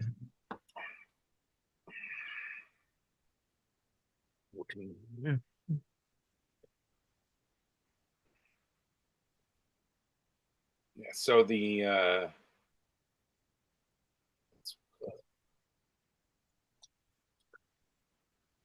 turn the lights out or something like that. It's called. Yeah. Yeah, I heard something on the radio on the way back from the park. Turn the lights back on. What do you think these guys should stop? I'm just curious. Like the Stones got a new album. He does. There's a few other older guys. So here's the thing. Here's I the don't think you should. thing. I don't think you should ever stop. But here's the problem, and this is the problem with a lot of people who, keep making records. Is if you have that big of a catalog, you're gonna piss people off who come see you in concert. Yeah. I was watching an interview. I forget which one it was, but it was one of the bigger ones, and they were like, "We stopped writing songs because people only come for the old stuff. They don't want to hear the new stuff." And It the was thing is, yeah, the thing is, there are right. So you know the band Squeeze. Oh yeah. All right. So I love Squeeze. I've seen them like literally more than 12 times. So I saw them a few months ago. And the thing about Squeeze now is when they come and they tour the US, the people who are big fans of Squeeze, we joke around that it's the 45 and under tour. Because they put out an album of their greatest hits, and it's called Singles 45 and Under. And they literally play the entire album. And they'll maybe play 2 other songs. And they do that because the people who go, more than half of them are the quote unquote casual fans. And they don't know any of the other songs of theirs. So it's like if you go see like Aerosmith, Aerosmith has a list of songs they have to play, and they talk about it all the time. yeah. We can't do a show without doing the songs. Yeah. And it's like if you put a new album out, when do you do those songs? So I think I've told this story before, so I do apologize for if I'm telling the story again. But back in the day when I worked security for concerts, I did when Real Big Fish came out, their album "Turn the Radio Off" was like it was huge. If you were into ska punk or whatever, everybody owned that album. Everybody loved that album. Everybody had that album. Everybody just thought that album was just the best, and it was. It is an album that like every single song on that album is a banger. It's just you can listen to the whole thing. It's like Pearl Jam 10. You can just turn it on. You can listen to every single song, and so these people. Concert starts, and I'm working security for this. This is just after they come out with their brand new album, and I think it was what was the next album? It was a horrible name too. It was like White T-shirt or Pookie Kid's probably gonna pipe up and say it. No, it was called "Why Do They Rock So Hard?" was the name of the next album. And it was horrible. Now, and by what I mean by horrible, it was like it was one of those things where like I remember I would be and I would sit there and I'd say it wasn't that bad, and then I'd listen to it. I'm like, oh my god, it is that bad, you know. And I would just be constantly like, it's not that, it wasn't that bad. And I listened to it, I was like, man, it was that bad. And when they did this concert, the people were all, you know, like they come out and they burst into sellout. Very first song, you know, 1,400 people in the Civic Center in Fargo, North Dakota, bouncing off the wall. Sell out with me, oh yeah, sell out. You know, yes, like like the floor is on fire. They're leaping around so much. Kids are coming over the top. I'm grabbing people out of the pit, you know, getting them out of the, you know, crowd surfing, going crazy. And they're like, oh, well, we're so glad to be in Fargo. Blah, blah, blah. You know, we got a new album coming out, you know, and he flips a few CDs out into the crowd. Like he's like throws out a few CDs, you know, people snagging them. It's like, this is our, you know, this is our title track off of Why Do They Rock So Hard? And they start, it was like, it was a morgue. It's just like all the puppets had their strings cut, and like everybody was just like, and for like the rest of the thing, it was just like, here's another song off our new album. Everybody's like, then it's like, you remember this song, Beer 30? And it's like, here's another song off our new album. It was, you can't play your new stuff, man. If you got bangers, The you only just way you can can't. do it is you have to do Springsteen concerts Or Springsteen. where you basically play for 3.5, 4 hours. Yeah, he's a machine. He took But a tumble on the stage the other the day. thing is, he plays for 4 hours and still plays a lot of songs that doesn't play songs that people want to hear. Yeah. And it's like that's the show. That was the best thing about going to see the Grateful Dead is they went out on stage without a set list. Yeah. You never knew what you're gonna get. So if they were playing like Giant Stadium for 6 nights, you can get tickets for all 6 nights and you will get a different show every night. Like, yeah, there were some songs that would be repeated over the nights, but for the most part, you got a different show every night.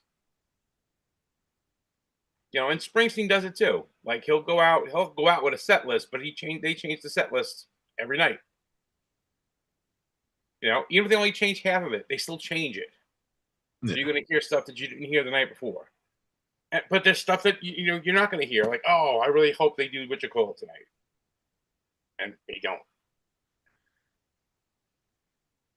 You know, there are some like Elvis Costello the past couple of tours. Elvis Costello is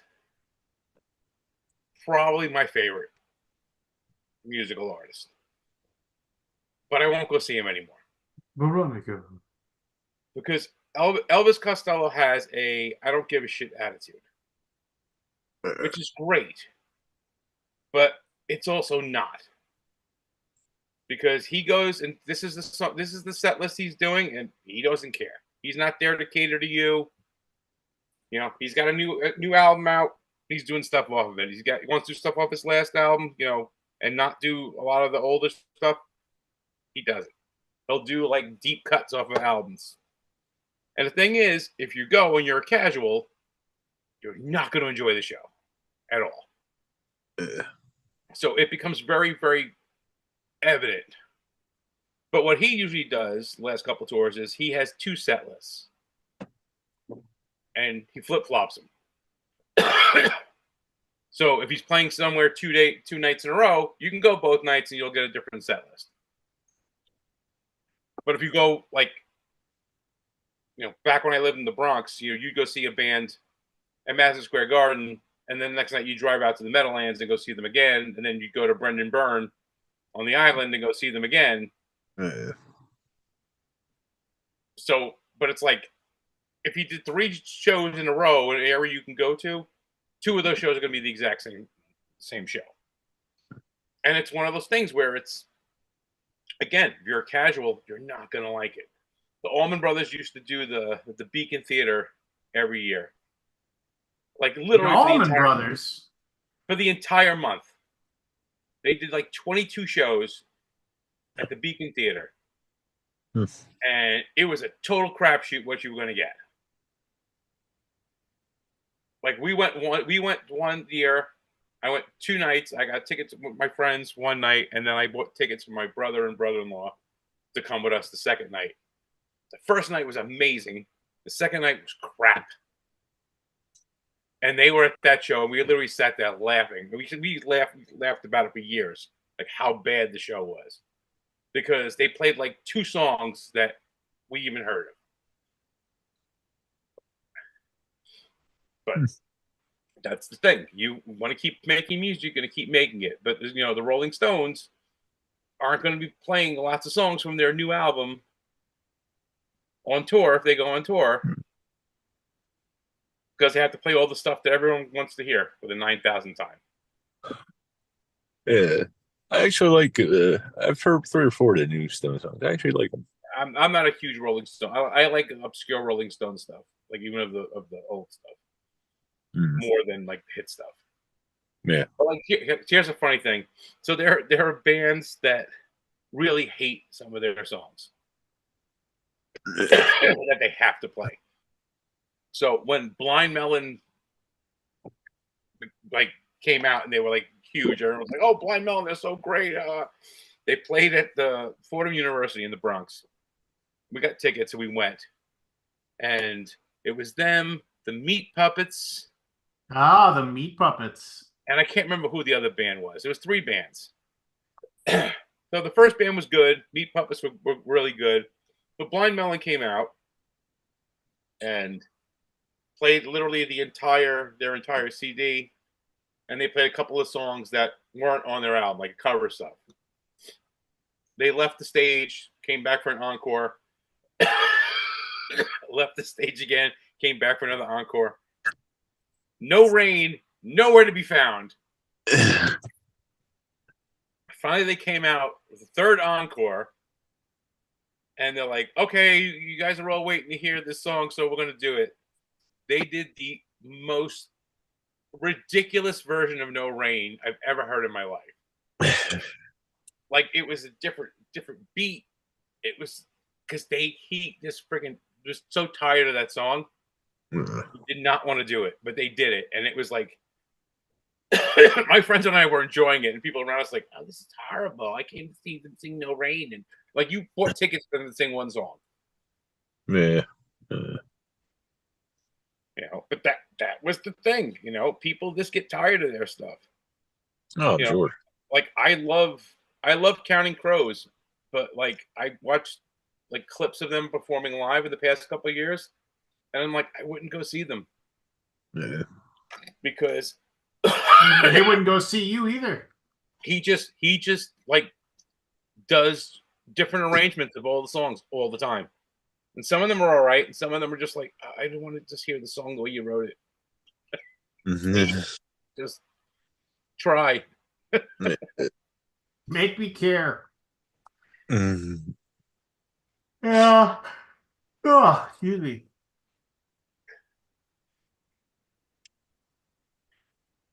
Yeah. I'm trying to remember. I mean, I've done security for so many different bands. Just trying to remember either they just didn't care. Voodoo Glow Skulls just were like, I don't know what their problem was. They had Voodoo Glow Skulls are at the time during the whole ska punk thing, they had a little bit of a following or whatever, but they weren't anything fantastic. Never heard of them. Yeah, they're okay. They're okay. But they were the headliner for some ska punk night at the we had it wasn't, there was a place that on First Avenue in Fargo, North Dakota. It's like First Avenue Fargo. Everybody called it First Ave, but if you're familiar with what First Avenue is actually a pretty big and major place in the Minneapolis Twin Cities area for you to go and see bands. Not like it's just and then that and the Quest Club in Minneapolis, St. Paul area. But anyway, but it was First Avenue Fargo is what it was called. Anyway, so they had I saw one of the best concerts I ever saw in my entire life. I saw there Reverend Horton Heat. That was and then he came back and did the show was at First Ave Fargo again like a month later and I went again. Still just fantastic. Great stuff. Anyway, if you've never listened to the Reverend Horton Heat, you should. But anywho, Voodoo Glow Skulls came out and I was working security for that one. And they first two bands came out and they were and people were excited to hear them and they were very respectful to the two opening bands. So usually sometimes like if like a crowd is like kind of shitty to an opening band, like the headliner will get kind of mad at the crowd. But here comes the Voodoo Glow Skulls and they just were flicking off the crowd. They just walked out and had their middle fingers up.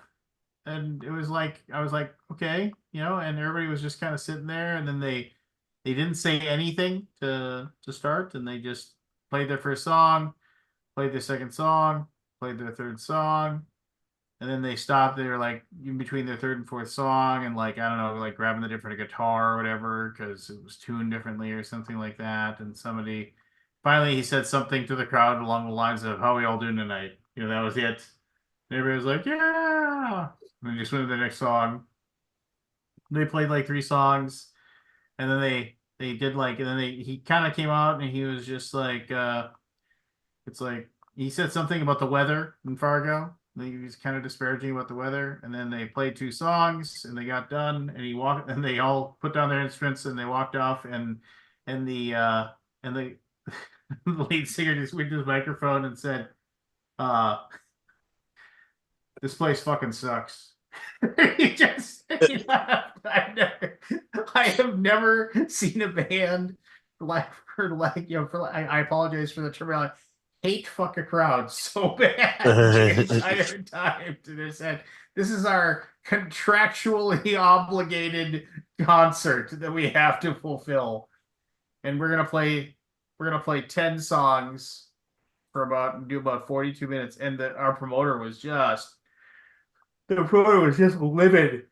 livid with them. And they're just like, I don't know. I mean, it was weird. They were very happy. Oh, look who decides to show up. Look who decided not to show up. I got to be a roadie for Bruce Hornsby. That's. Do you remember Bruce Hornsby, everybody? Who? He was pretty freaking cool. So I see you guys have been doing the really tough hitting topics tonight. The What cast topic? of the Welcome Back, Cotter and all that. Oh, well. We're So trying you to have- figure out what this last light thing is, Scott. Have you What is ever it? heard of this thing? Last Light? Last Light yeah. on GameFound, yeah. I heard the cards. Something about the cards. Don't even get me started. That post is taken off, man. What's the story with that? Is that a counterfeit copy? So did he delete it or did you guys delete it? Oh, I don't know I'm just messing with you, man. I don't know anything about it. Oh, because it's your board game. I saw the group. post, but I don't know what No, happened. and then either the poster deleted it or maybe somebody within the board game geek universe just. I know nothing. So here's the thing. I messaged that guy because all he kept saying was, "It's from a distributor. It's from a distributor." How do you So I know reached it's out from to a him and said, distributor? "Which distributor did you get this from?" But he didn't respond to me. Okay. So it's just someone stirring up shit with a counterfeit copy. Well, he just happened to open a game store very recently. And, his distributor. But I saw pictures of his store. He didn't have a lot of stuff in there. So I don't know where he's getting it from. And I have never seen cards do what he said they do. Yeah. Well, I mean, I'm not going to go. I know. I don't know. No, I'm sure it's just the gentleman and I exchanged emails, and words were said, and we came to an Everybody's happy? accord. We came to an Okay. accord, and yes, came everybody's to an accord. happy. Okay, there you We go. came to an accord, and everybody's happy.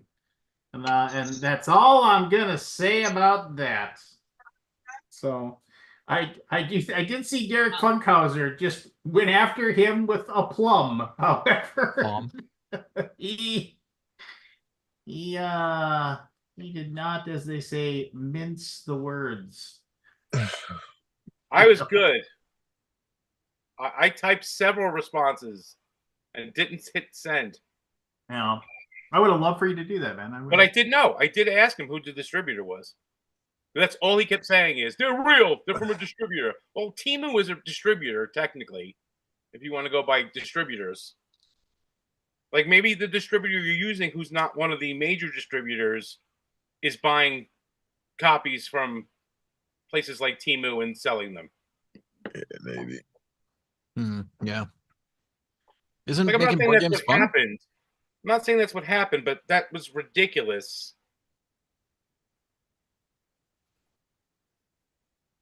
It's ridiculous. I had to do some shenanigans tonight to stop a user from Sorry, harassing us. It's a very weird how people treat board game hobby websites sometimes. And they hide behind anonymity with their veiled threats.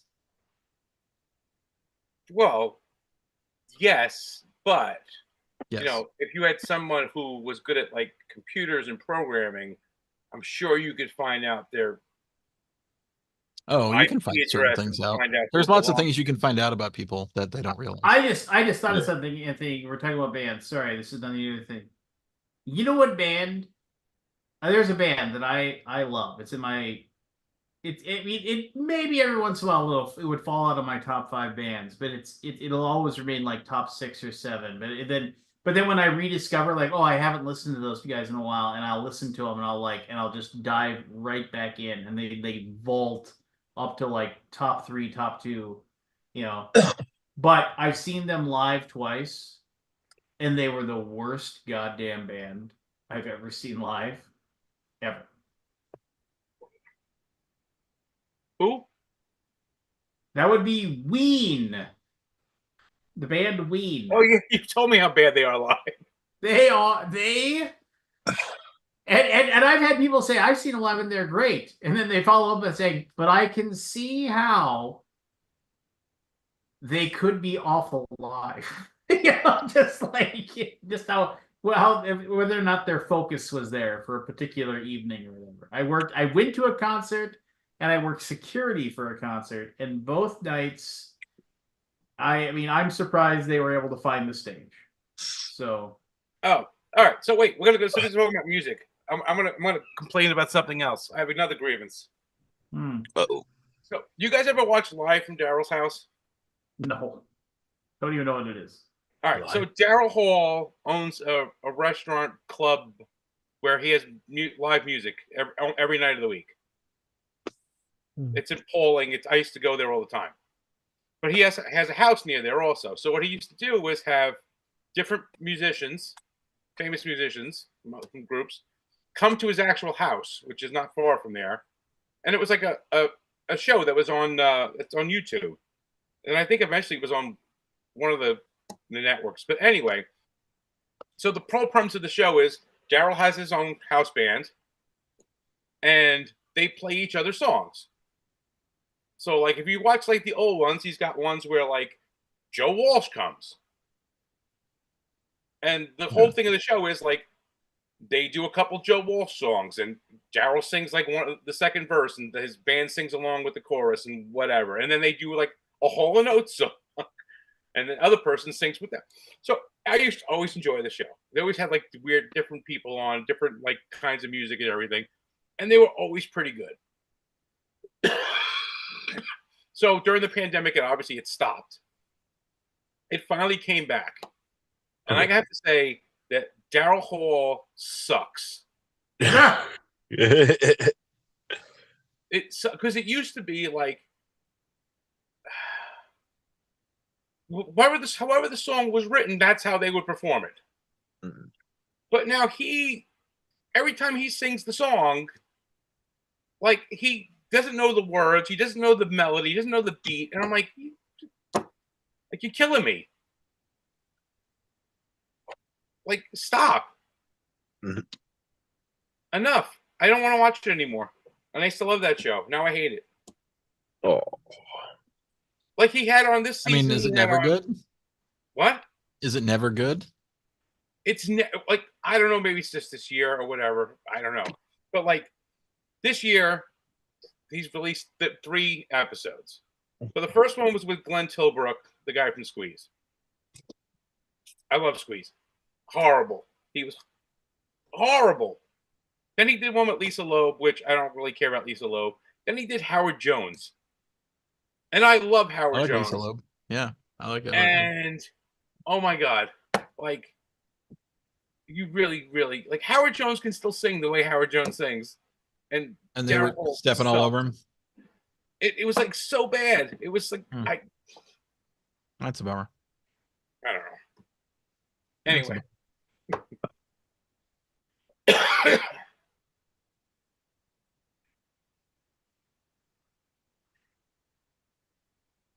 I was like, I haven't listened to a Voodoo Glow Skulls album in a long time. God damn, they were so good. Like that they had an album called Who Is This Is? Who Is This Is? And yeah, it's weird, but man, that album was just a banger of an album. Oh, I'm like checking out, I'm listening to like songs like Insubordination and Dirty Rats, and reminds me of driving in my car and delivering pizzas and just sitting there listening to my fucking annoying ska punk. Windows down in my old Corsica, tearing around Fargo Moorhead,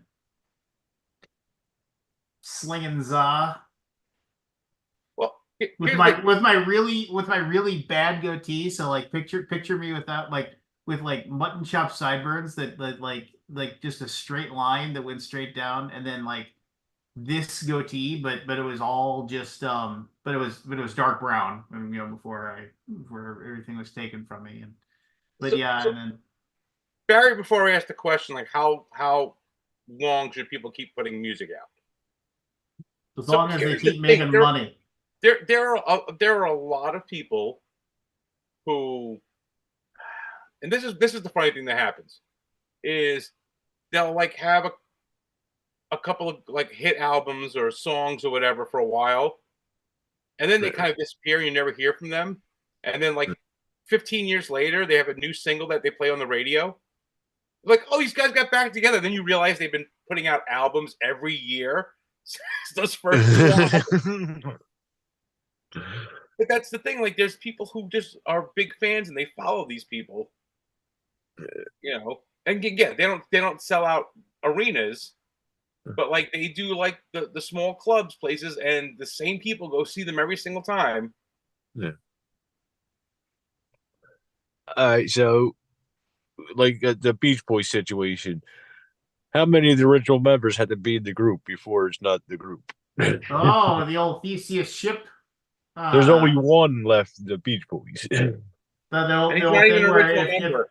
if you have a ship, Oh yeah, he's not. if you have a ship that was built or whatever, and then every year if as you slowly replace pieces of the ship after 100 years, is it still the same ship? Yeah. After you've replaced everything that was once there. Hey, Aldi, what's the stuff you were like? There was Aldi. Lance doesn't want to take this video down, and I hope you gave them the SmackDown Aldi. Who would you think of a SmackDown to, Aldi? I don't know who it is. It's just someone who is a shithead, I guess is the right term. Like on what? On the Board Game Geek? On the Board Game Geek, yeah. Somebody was being rude. Well, there's ways to torment us. I'm not going to say how. I'm not going to give details. I'll tell you later if you want. Okay. Yeah, But it raises it escalates the situation. Let's just say to a potential where I have to call FBI or something. Let's leave it at that. Yeah. I've called the FBI before. I don't like calling the FBI. Most people don't. No. But, that's what we have. Mm, Because the internet is kind of shitty that way. There's really no police of the internet. yeah. I mean, if someone was doing something to you in your personage, right, in your face, you could call the police and they would theoretically show up and do something about it. Can't Right. do that on the internet.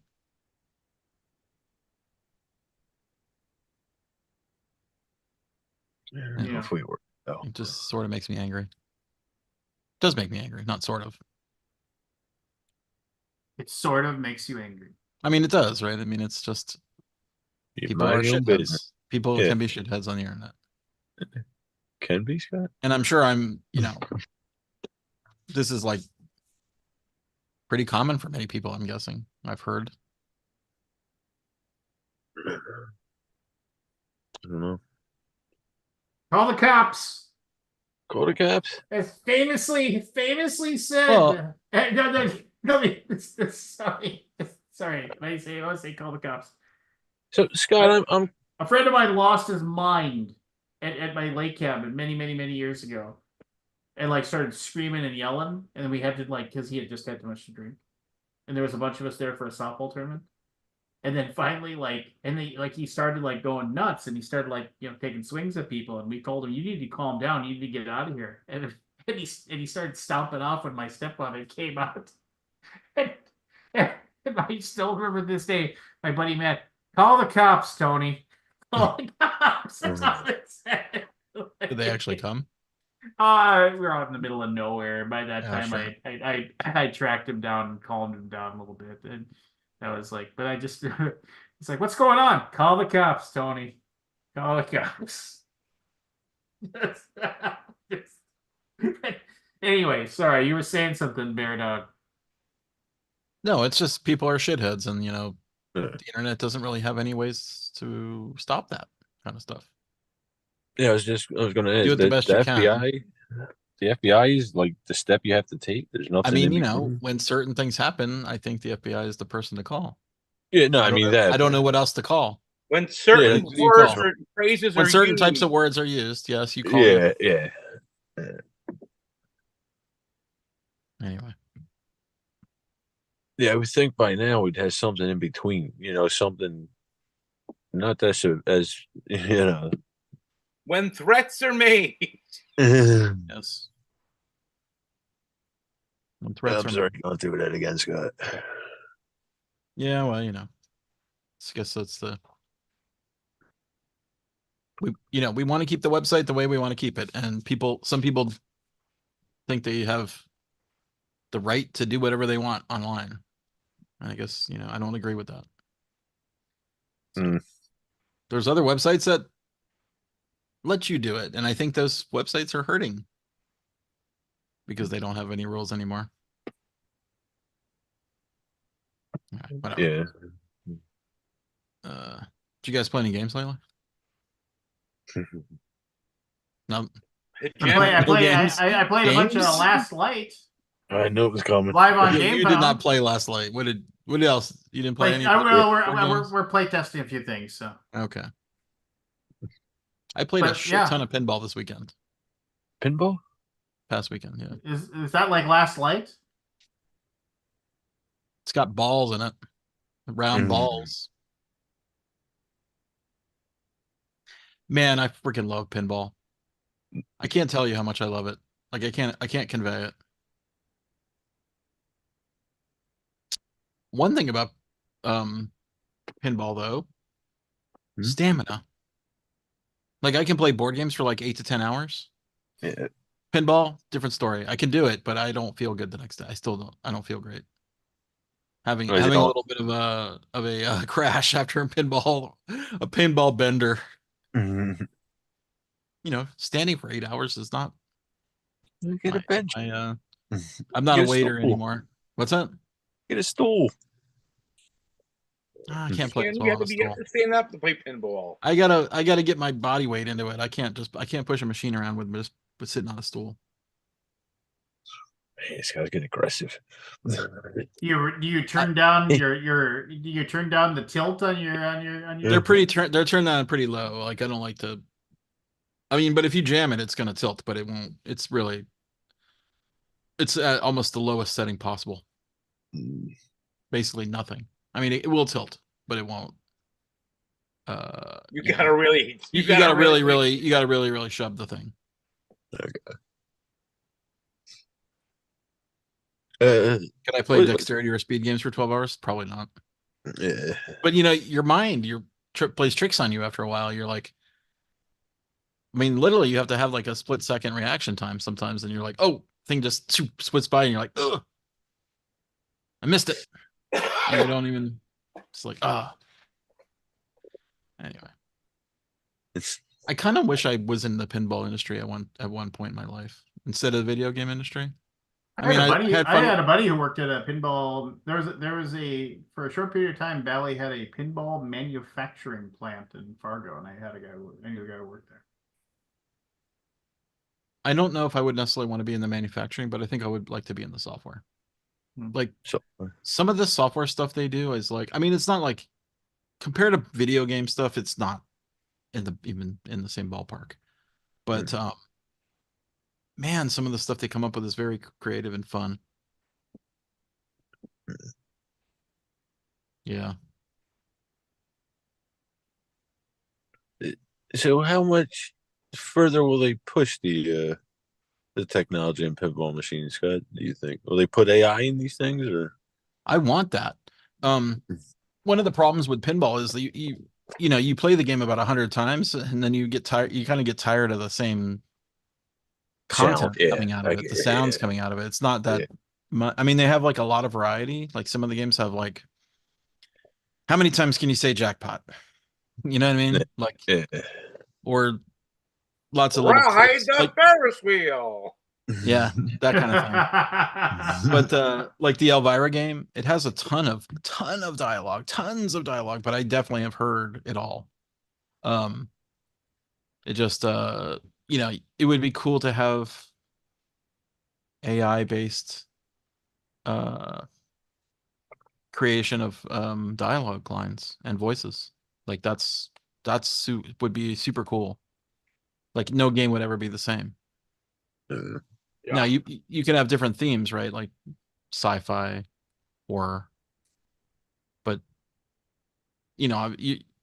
currently you're stuck with like a pinball machine only have a couple gigs of memory, not even a couple gigs of memory. It has like at most like 16 gigs of hard drive space, right? So you're limited there, and then you're also limited to what the processor can do and how obviously just how much you can record in a game. And video games are like this too. I think it's a future. Kabuki, I have the latest Elvira, the House of Horrors, which has such great movie clips in it.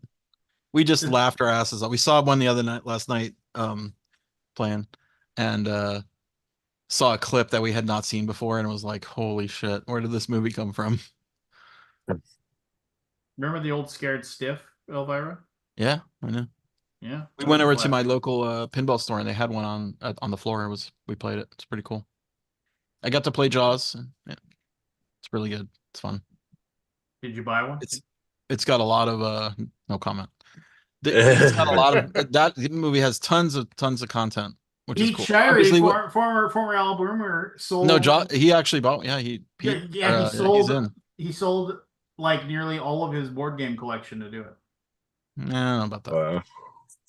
I talked about the he has thousands of games, dude. There's no way he sold all of it.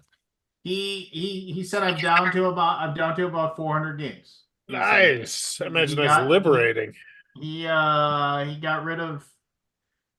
He got some cash, straight cash, homie. So I'm supposed to. Kabuki Kid wants you to watch this thing of like the tech bros have built a cult around AI. You're supposed to watch some podcast thing. Apparently, it's how AI is awesome and you're correct. I think is the premise. How AI is awesome and you are correct. Yeah, like everything's going to eventually be AI and it's a good thing.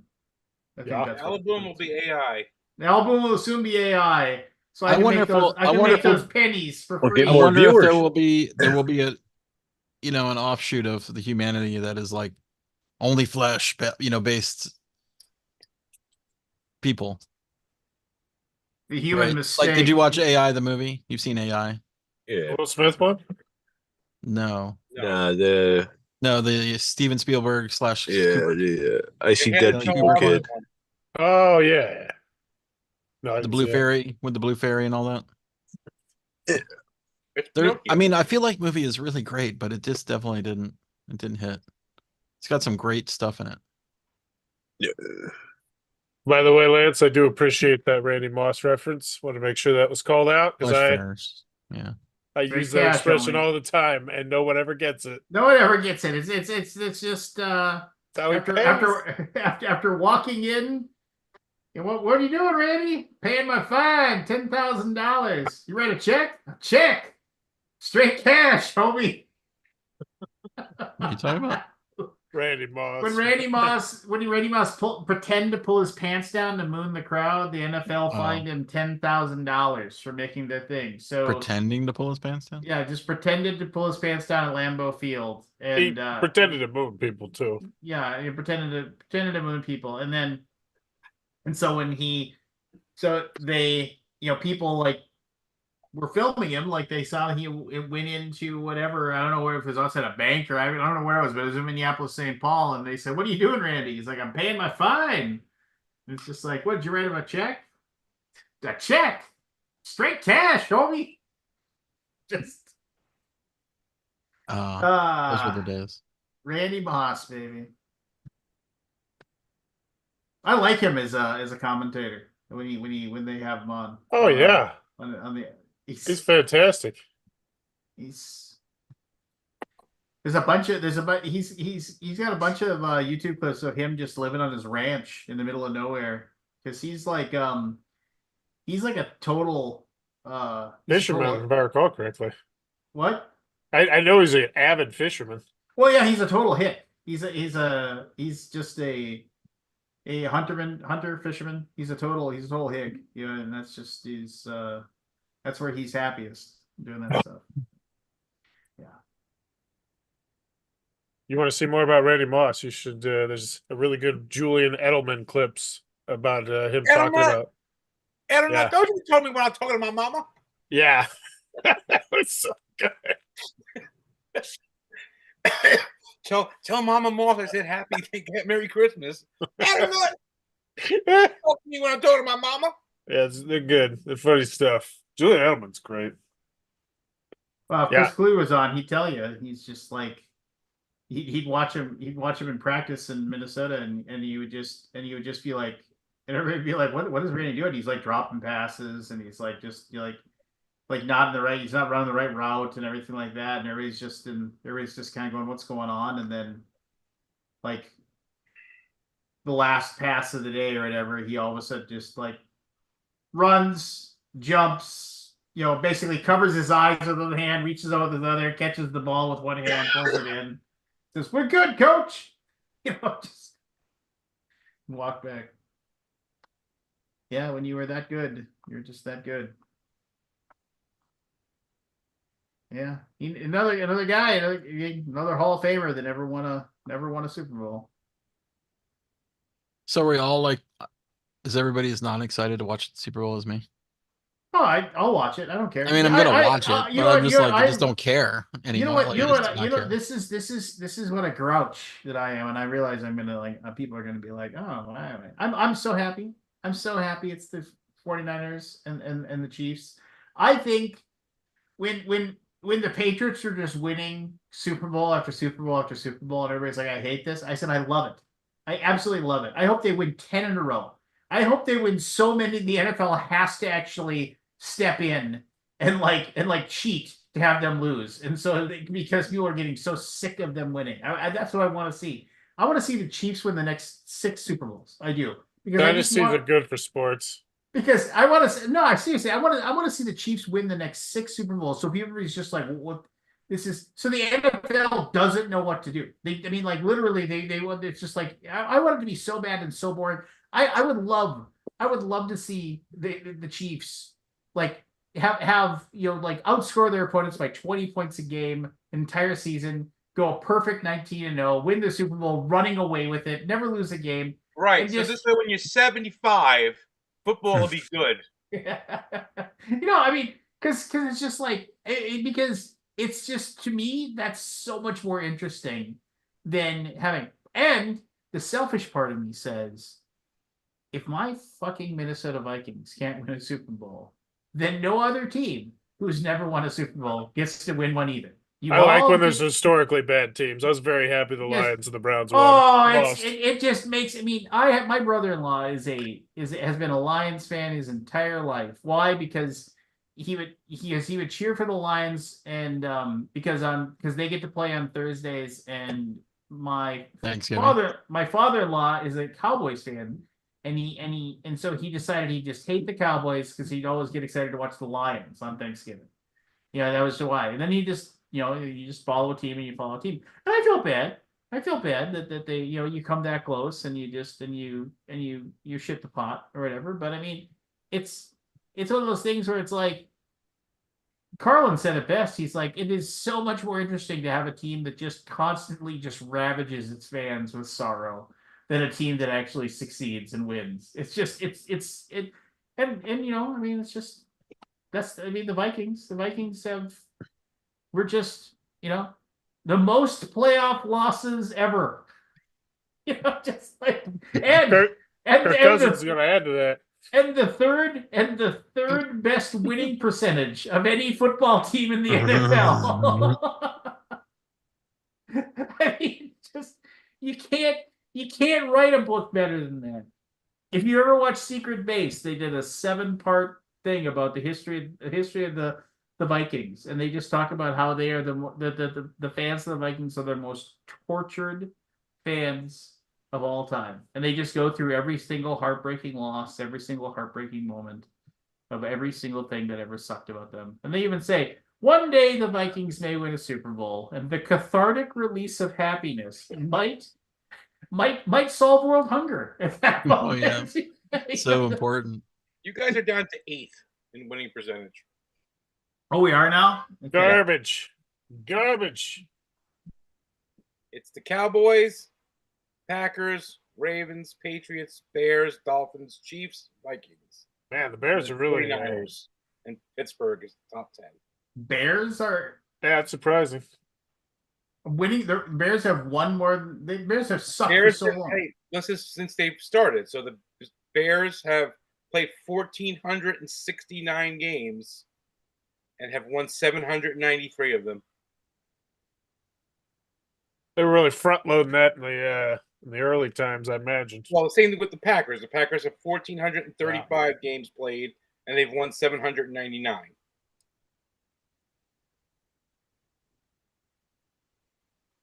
I hope the Chiefs win, and I hope they talk to Taylor Swift. Oh, I hope that would be so great. I hope they have a 20-minute conversation. At least the more screen time, the better. So every touchdown, plaster her all over the place. I want to see it. I can hear the brains exploding. I love it. It's so great. So here's the thing that's. I mean, if the NFL would, well, whatever. About this list is the Ravens are 3rd, but they only count the Ravens. They don't count them before they were the Ravens. What were they before the Ravens? Cleveland Browns. Yeah. They were?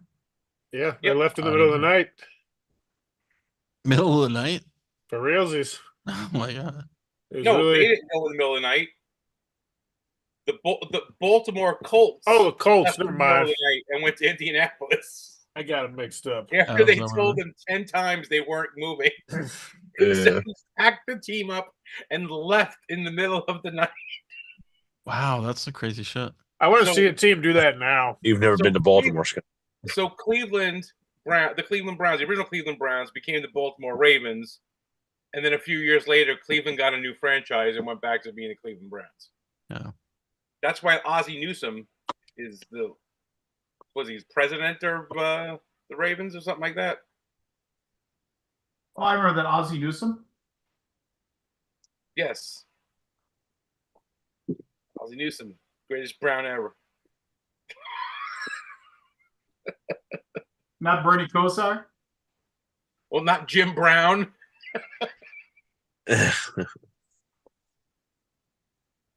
Anybody ever tries to tell you that Jim Brown wasn't the greatest running back in the NFL? Has never played against Jim Brown. Yeah. I point to 5.6 yards per carry career for a career. Just nobody even comes close. You know, it's not very popular, but I mean, I think O.J. Simpson has a strong argument. I mean, The juice. only player to hit what 2,000 yards, and that was in the shortened. It was wasn't that 14 game season back in the day? So here's what I tell people all the time when they talk about like, you know, the greatest players of all time. They list guys who played in the last like 20 years, and I'm like, go to NFLFilms.com and watch the Raiders Steelers AFC Championship game with Terry Bradshaw, and you will see Lynn Swann get clotheslined Yeah. 4 times in the game. Bradshaw gets slammed to the ground so hard that they have to carry him off the field. Yeah. And then you tell me why these guys didn't throw for 20,000 million yards like Right. Tom Brady. Yeah. Because if you gotten close to Tom Brady, they call the penalty on you. Yeah. Yeah. Like if you protected guys the way you protect them now, like Dan Marino could literally throw for 8,000 yards in a season. Oh, Dan Marino. I mean, that's like Dan Marino would be throwing for 5K a year, easy. I mean, you put Dan Marino and his accuracy and his quick release, and you give him, 3 wideouts that you can't touch after 5 yards. Basically, he would rip apart any team. The other stat that I love about Jim Brown, over the course of his career, you know, yards rushing he averaged per game, 104 yards a game. That's his average. I'm going to go out and get a 100-yard game. Just the only other guy I ever thought ran with as much hate was Earl Campbell. No, Earl Campbell did not run like. No, he ran with hate in his eyes. Earl Campbell. Did you know that Earl Campbell had 40-inch thighs? Earl Campbell used to break to the outside and run out of bounds. Earl Campbell. Just think about that. Think about that. Like people with a 40-inch waist. That's how big his thighs were. Here's how football's changed so much in my life. So I don't remember which game it was this past weekend, but they showed one of the guys who had a club cast. So basically, he broke his hand, but he could still play. So they put a cast around it that basically it was a ball on the end of his thing. I saw that. Okay, now I saw it and I was like, when was the last time I've seen that? There used to be guys all the time who had that. There was a guy, now I can't remember his name, that literally used to get called for holding all the time with his right hand. So he had them actually club his hand so he couldn't hold and get called for it. Now these guys I stubbed my toe on the turf. I got to be out for 3 weeks. What's his face? Had him just amputate his finger in the championship Oh yeah, game. Charles Woodson. No, it wasn't Charles Woodson. It was played for San Francisco. Their safety. His little finger got smashed between 2 helmets or something like that. And they said you can be out for 6 weeks. And he goes, well, what if you cut my finger off? You could be back in 2. Like, no. He went back in the game. They cut the tip of his pinky off, and he went back in that game. He went back into that game and played. Just think about that for a second. Hold on. Ronnie Lott. Ronnie Lott. There you go.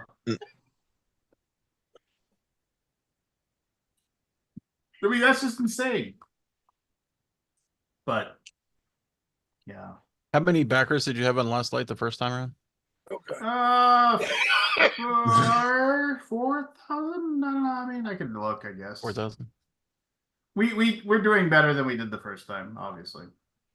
But this is where everything Obviously. slows. This is All where right. stuff starts to slow down. So I mean, we're just All right, so here's the actual Ronnie Lott situation. Let's be clear. okay. Yeah. So I mean, I've heard the He had the stories. tip Oh, of his now left you finger backtrack. amputated after the '85 season when it was crushed while tackling running back Timmy Newsom. Damn They me. were going to do bone graft surgery, but if they did the surgery instead, he would have missed the beginning of the '86 season. So he said, "Fuck it, just cut my pinky." So yeah, he had the tip of his finger amputated and didn't get the bone graft done along with it because he would have missed part of the next season. With late pledges, we got around 4,200, but the actual campaign did 3,600 the first time. Yeah, he would have missed the playoffs too. That's what it was. It was the last. Yeah, game. he didn't want to miss the playoffs. I remember that's what it was. Yeah, it was like, What's the nope. current ranking in that game? Of Last Light. Yeah. On where? On mine or Yeah, Number one in our lancegamegeek.com. heart. UndeadVikingGameGeek.com. What is number the one. ranking? It's number one, everybody. Number one with a bullet. Okay. Number one with a bullet, yeah. Let's see here. It's only got 708. It's like How come overall 4,000 people backed it and only 780 people rated it? I have no idea. Strategy 1188. So Overall, 2,652. Yeah. 4,000 backed it, and how many? Well, How it's many, got seven. It's got 785 ratings. Well, we not did, everyone we goes did and a we rates did a print everyone run on of several Board Game Geek. thousand, obviously, and it's just Yeah, you yeah. know, I'm sure that one guy in Oh, in Europe gave it a 1. one of the worst productions I've seen. The cards fall apart. That's the worst comment. why? Why are I don't you why are you I'm just trying looking- to I know. Lance, I'm just gotta give you shit. What one guy in Europe we there, came Mike? to an accord. Okay. We came to an Well, accord. he posted on BGG apparently too. Well, Oh, he posted on 303 Board of Game his Geek as well? 788 ratings are 8. Another 115 are a 9, and 59 are a 10. So there. Yeah, it's pretty good. Has comments. Let me read the comments. Yeah, that's that same guy. It's the same guy. The same guy who put that comment on Board Game Geek is the same. It's the same Guy guy. from Yeah, what a Facebook. weirdo. Okay. Great game. Played quick, even with the teach. Was it got an expansion? Or is it just a reprint? Straight reprint? No expansion? Okay. Apparently, he doesn't care about Last Light. Nobody anyway. cares about expansions over Last Light, apparently. Apparently. Well, I guess that's why it's not on Kickstarter, right? Because you have to have a new thing. No comment. Am He's I just tuning muted? you out completely. Lance can't hear me now. Fuck you, Aldi. I'm not listening. Is anybody backing anything else besides Last Light? Why would you go back Last Light and then go Maybe back it because again? the PR guy can't answer a simple question. I was reading something. I'm back in that Knight game. KNIGHT. You know, Knight. The fate of the Knight. You're a knight. I'm gonna. I thought that new Sean Phillips game looks pretty fun. Raiders. Which one is that? Somethings. I don't know. It's really. I don't think the main image is that good. You can't really tell it's a board game. Raiders. Something Raiders. Look like a really cool game. Caboodles. Yeah, Oh. look I'm gonna tie really it all memorable together. too. Did you see like the people? Oh, who- it's a who print and created play. The Raiders are excited. They get 10 home games next year. What? Do they? How the hell they No. getting 10? They get 8 games in Vegas and they get 2 games in Los Angeles next year. Oh, So they get 8 home games. why is it a home game? Because the Everybody fan against the base is Chargers still is a home there. game. I mean, come on. Like the Broncos get a home game when they go to Los Angeles too. I mean, everybody. Hey, the Vikings get a home game in London. Yay. There's an L. You can disappoint internationally now. Yeah. There's an L for you.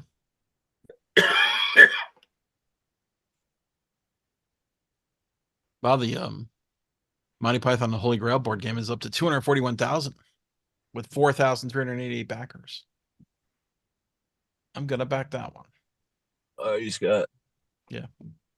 I'm Do you know backing anything very about little it? these days, but I think I'm gonna do this one because I like Monty Python.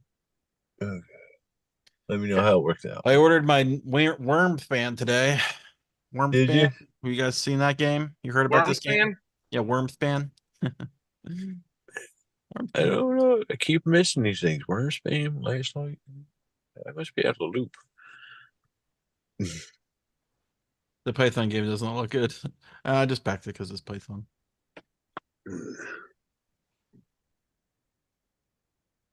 Remember when Monty Python was like the funniest thing ever? I just sit there and watch it. And I mean, just I don't know laugh if it was my the ass funniest off thing ever, but it was pretty funny. Yeah, I don't. I One of my would- cousins was. I Really didn't get into the comedy till I grew up. Faulty Towers was better, but Faulty Towers. Faulty Towers. It's really too bad John Cleese got really, really old and horrible. But yeah, whatever. Whatever.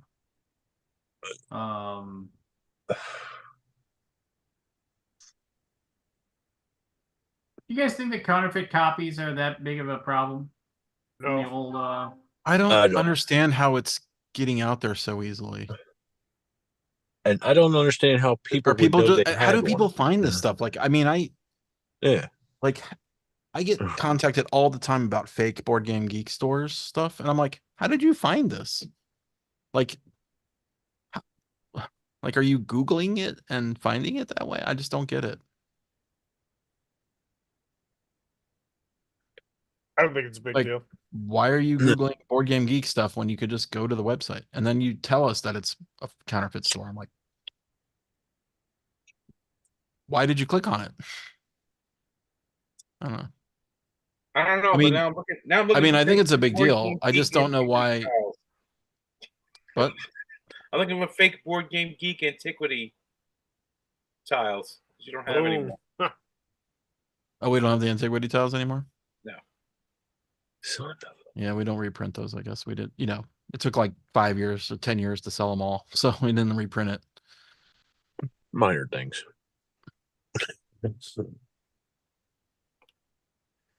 Yeah, but how would you even know you had a counterfeit? I mean, unless it falls apart or something. Bad quality. Yeah. Have you seen the Azul ones? They're pretty similar to the game. I mean, it'd be real hard to because they basically are the same pieces. Hmm. Just different types of There's numerous boxes and ways stuff. this can happen. yes. Go on. One is literally the same place that the games were made are making the counterfeits, Right. and they're off, not off shift, right? they're not counterfeit. They're not legal, but they're not counterfeit. Right. Do you think they're cutting corners on it, like for the second run?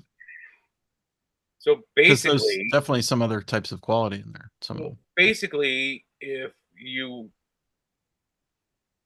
could run the games on the third shift, like that's the thing. That's what happens in a lot of places in manufacturing. Not saying games in general, but like yeah, just in general things. just yeah. in general,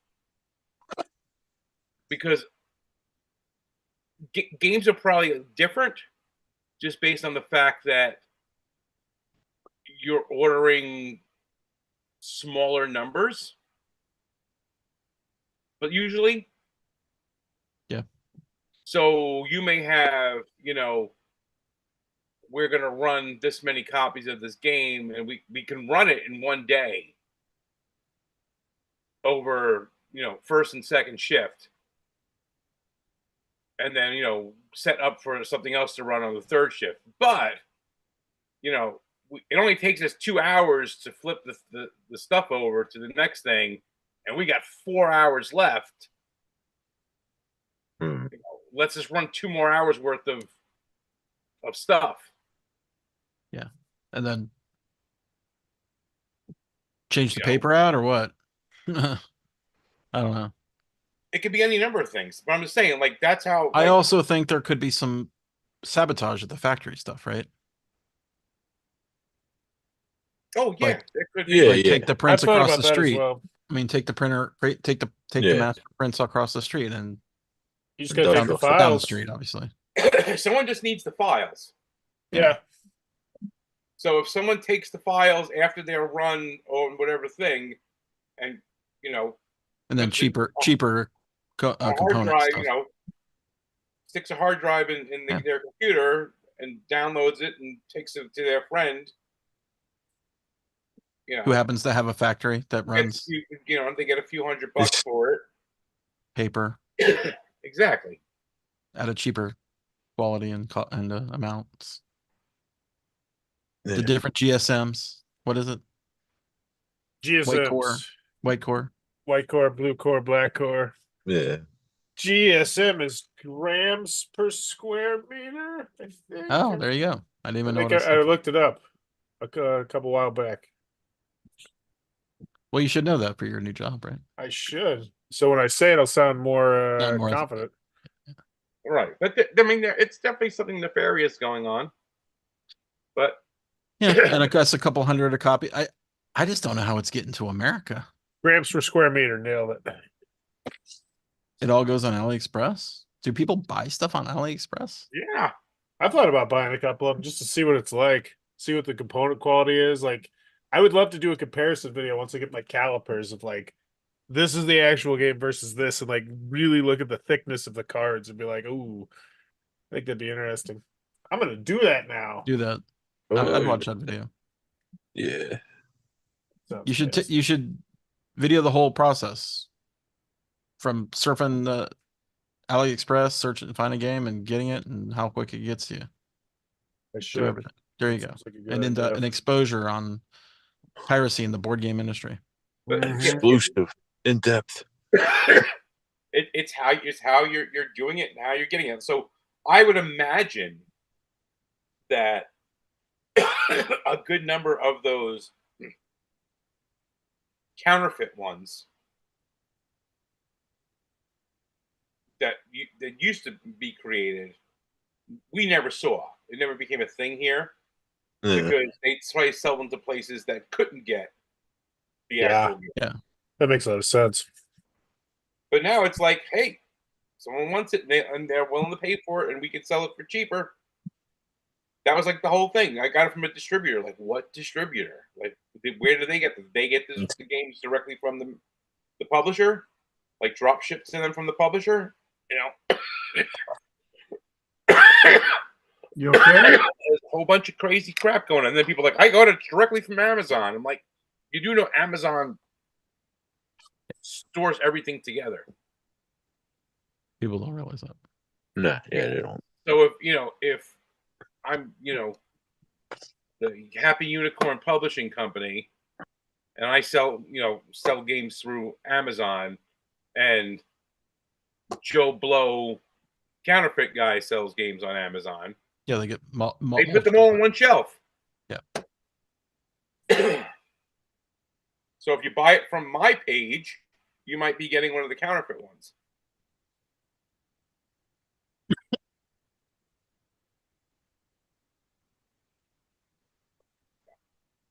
Oh, Every Ollie. once in a while, it just may be a bad copy. Something got screwed up.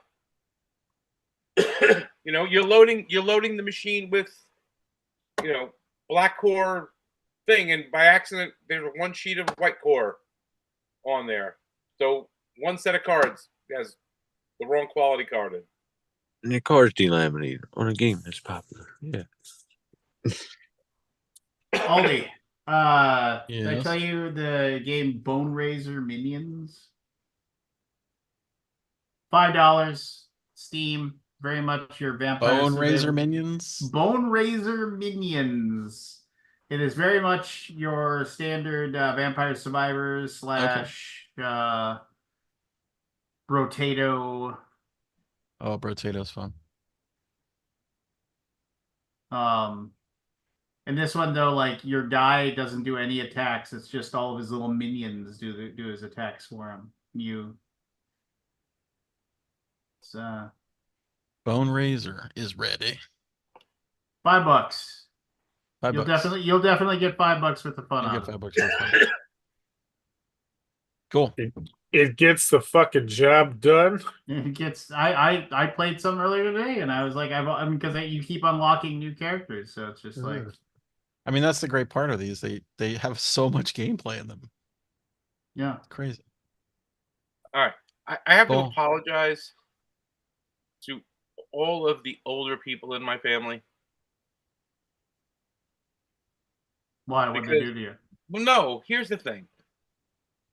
We've all had someone, whether it's a parent or an aunt or an uncle or something that's older than you, that needs help with some sort of technology that is not that difficult. Mm-hmm. And you sit there and you're Yes. like, oh my God, like this is, you really can't understand this?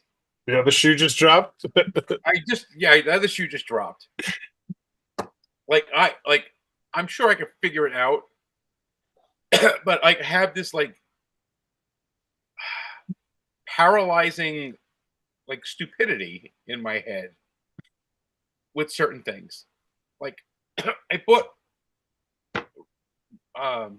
resin 3D printers, and I've watched videos and read the books, and I'm still sitting, like they're still not hooked up. Like I have this, I need, like my kids don't know how to do it either. Like, or I would be calling my children and saying, "Hey, can someone come over and set up my thing and show me how to use it?" Like Is it a kit? I got like the Anycubic resin 3D printer. No, it's together. It's all together. Yeah. It's just the whole like, okay, how do you do the slicer and the blender and the this and the that and the other thing? And it's like, I don't know. I wouldn't say that's that simple. Yeah, It's like a blinking 12 on your VCR. No, it isn't. Because I have a piece of black tape in front of it. Ah, Don't see it. But yeah, it's I've had one of those moments now, and I'm like, okay, now I get it. Yeah, some of them CAD programs are tough to. There's a barrier to entry in them. I'm not even designing stuff. I just want to take stuff that I download from somewhere And make it print. slice it, and be able to print it. That's all I Yeah. want to do.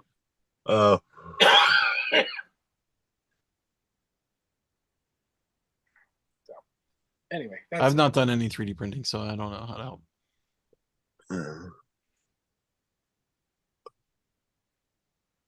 But yeah, I had that epiphany that like I to apologize to my mother for trying to explain how Facebook You're like, works. To her. yeah, but I don't know if that's the same ballpark. But it's the same thing. Like it's the something. Oh yeah, 2-year-old would go in there and do it for them. It's like the this you're used to this. Like this is new technology to me. Yeah. Like there's people who are like in their early 20s who 3D printers have been around their entire lives. Yup. It's weird to think about. Yeah. So have you guys seen this Pal World game?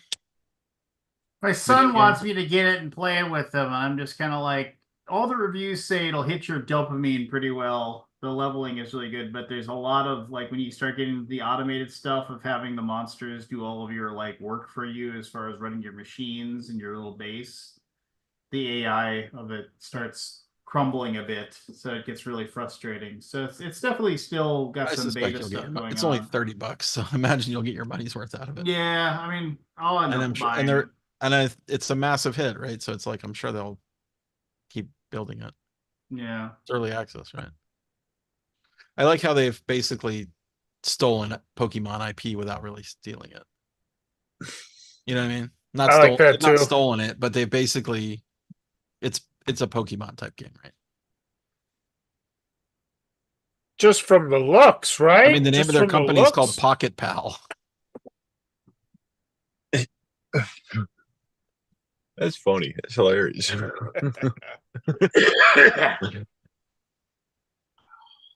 Oh, I guess they can share the wealth. Yeah, good for them. You're in a car, Barry? Not in the parking lot, Oh, okay, gotcha. in front of where Little Mermaid, I think. Little I'm under the Mermaid? sea. I'm sleeping with the fishes, Scott. Where are you? Are you on site? Yeah, I'm in the parking lot of the hotel, Disney. Oh, on a Disney airport property? Yeah, Okay. Don't get in trouble. nah, I haven't yet. I heard Disney jail ain't no joke. Oh no, it's not. Okay. I'm pretty careful what I do. The only thing Jen's worried about is me flipping out. So I'm not even getting her banned. But it's other than that, I'm pretty respectful with the weed. We rented a car this weekend, and was it was a dope car. Uh, Just What made pure- it so cool? Yeah, except I wanted it to not smell. Smell, I could yeah. not get away from the smell. I thought about getting a bottle of Febreze and put it in there. I was like, why am I spending money on this car to fix it? Yeah, I want to do it in a rental car. Yeah, no, Well, there are people that are. I'm sure there are. There's people, just inconsiderate all over. Hey, Lance, You know what? Yeah. you order your dice box. It looks like a donut. What now? Icebox, it looks like a donut. Is it like a Homer Simpson icebox? the Dodeca donut. Handmade Dodecahedron? wooden dice boxes that look like donuts. If you like donuts and you like Dungeons and Dragons, this is the big box for you. Oh my god. Is that a Kickstarter there? That's Kickstarter. 97 people have backed it. They've doubled their funding goal.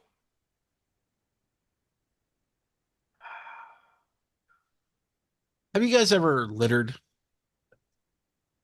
Yeah. Like, when I have you was ever younger. tossed a can out of the side of your window or a bottle? Like, Not years ever? and years and years, but yeah. Maybe I- like when you were a kid, maybe when I you was might a have done kid, it. yeah. I Has did it it ever when I was crossed a your mind teen. like, yeah, I'm done with this thing. I'm just gonna toss it out the window. It's not in your Yeah. No, not Or anymore. it's where you grow up. exactly right. I'm like, did the world something happen in the world lately?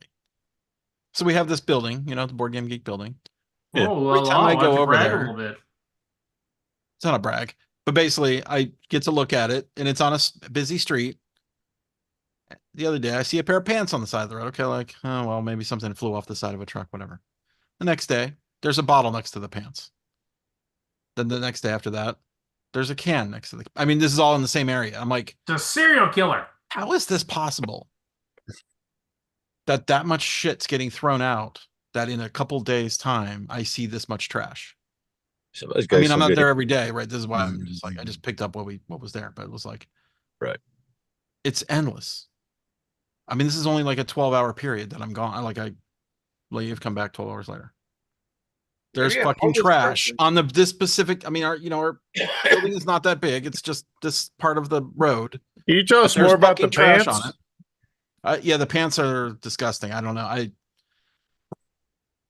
I don't understand how that happened. What was the Maybe you have a size? homeless person in the area. I don't know what the size was. I didn't look. But it's just like, and then I see a full cigarette in the front of the building. I'm like, what is going on? Mine. a fool. What is You happening have in a the homeless world? person. Maybe they're not on the video. I've checked the video footage. Sounds like you but got a it's like homeless ghost. Well, So there's that much littering right now that I can go to a place in the world and see accumulation of trash in less than one day. Yeah, it sucks. there's a It dog does suck. park. There's a dog park near our house, and I would take my huskies there to let them run around and get tired out. And I remember in like 2 weeks I went there, and sitting on one of the benches was a pair of eyeglasses. I was like, that's odd. I don't know who would come here and take their glasses off and then leave without them, but well, things happen.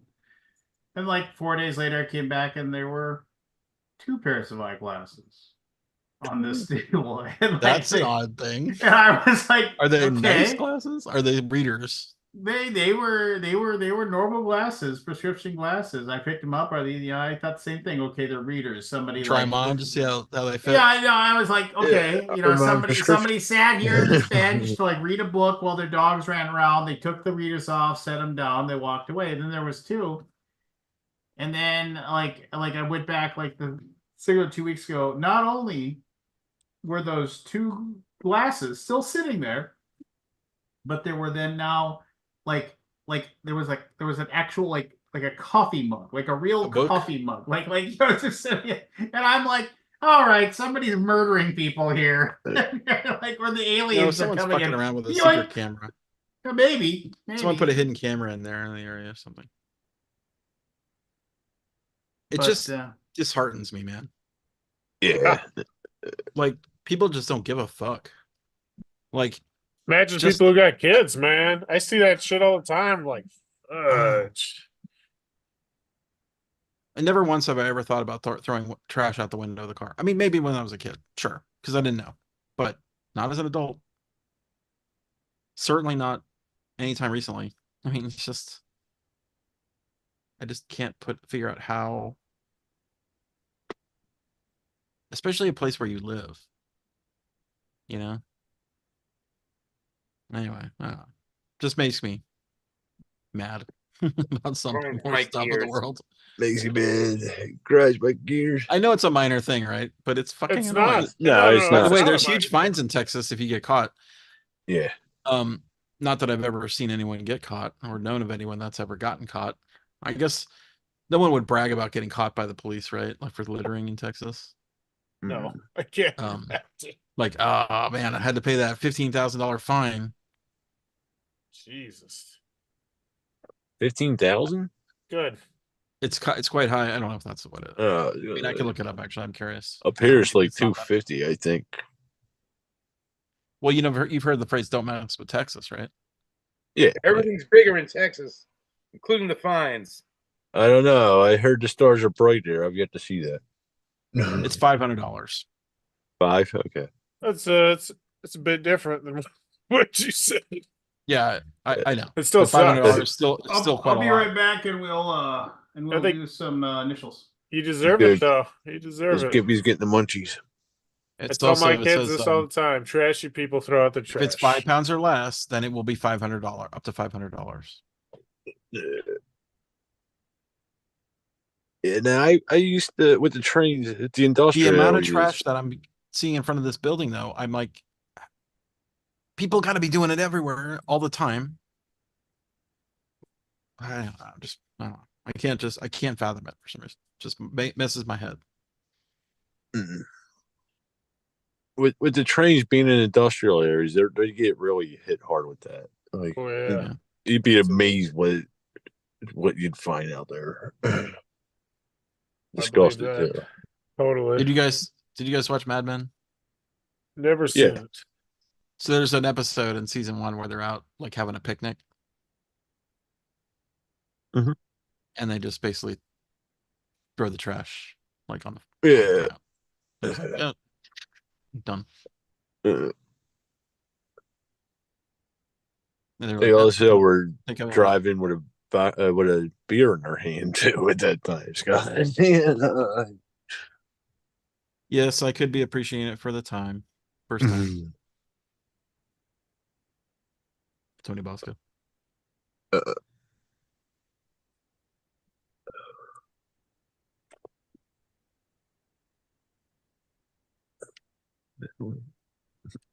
Oh, joy.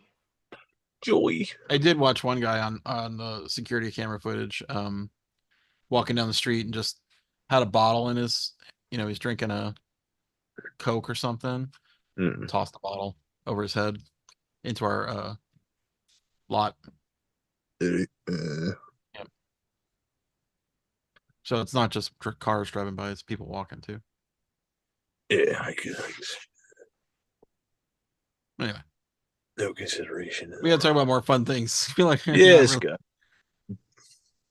I got the maybe the guy who's basically threatening us with stuff is like gotten under my skin. Don't do that. It will. Making me sensitive to the world.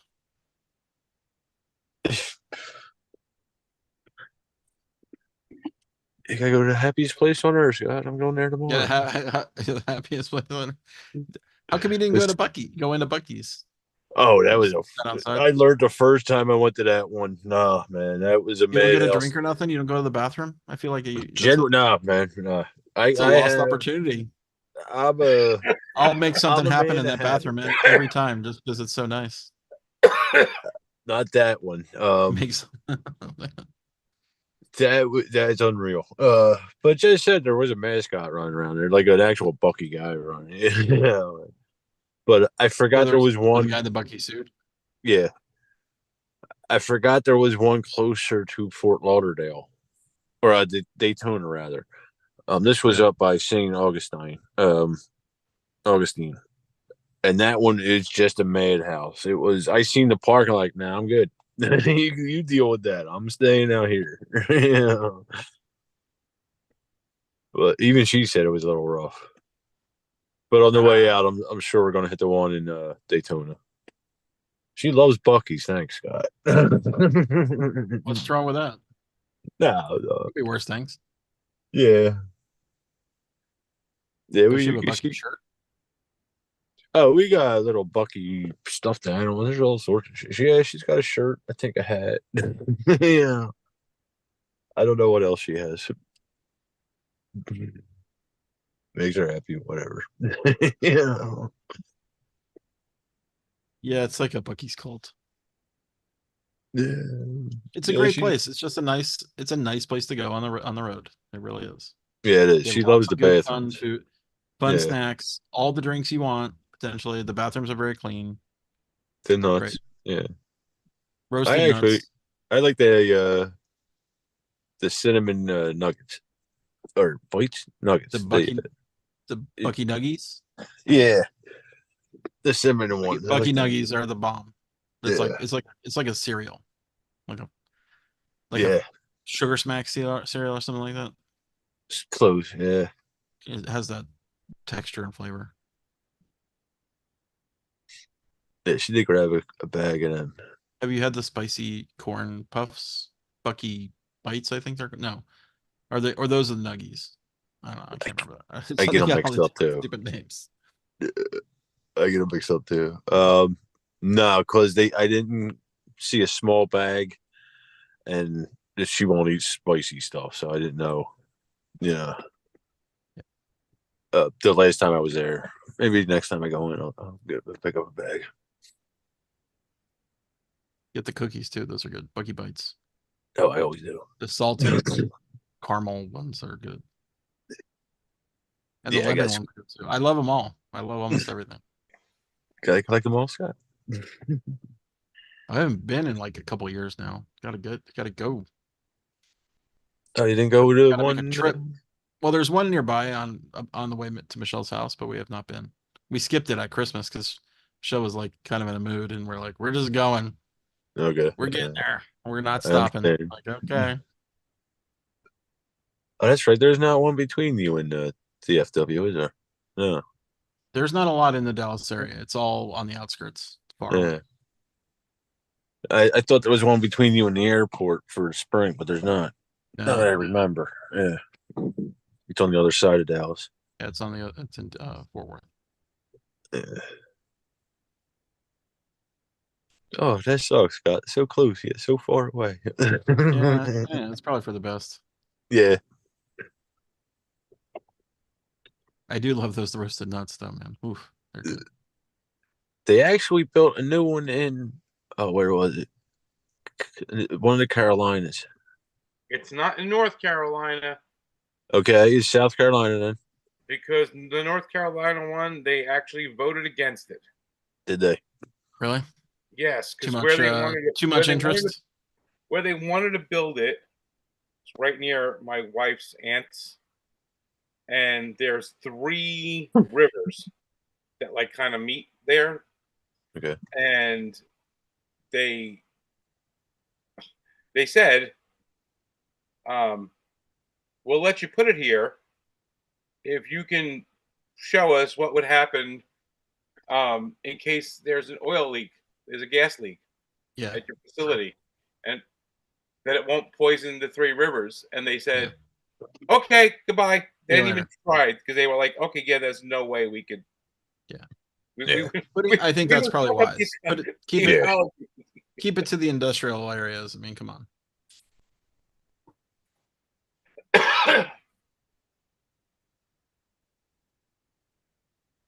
I was disappointed. I wanted to go. Okay, got it. Bucky's. There'll be a Or Buc-ee's. could it be possibly MM or WW? WW? Don't confuse me. Oh. Or If it was is it? if it was LL, I was going to guess Last Light. Now on GameFound. Ha This ha! episode sponsored by. Sponsored by Last Light, not on GameFound. Go back it and then make a new GameFound account and back it again. All right, here we go. I missed the letters. Was it MM or was it WW? It's MM. Got it. Jared Leto. Here we go. Clue number 1. Connected to gangster Kid Khan. Who? Kid Khan. Clue number 2. The number 1 show on internet. Clue number 2. The number 1 show on Entertainment Weekly's 1998 list of the 100 greatest TV shows of all time was directly connected to this.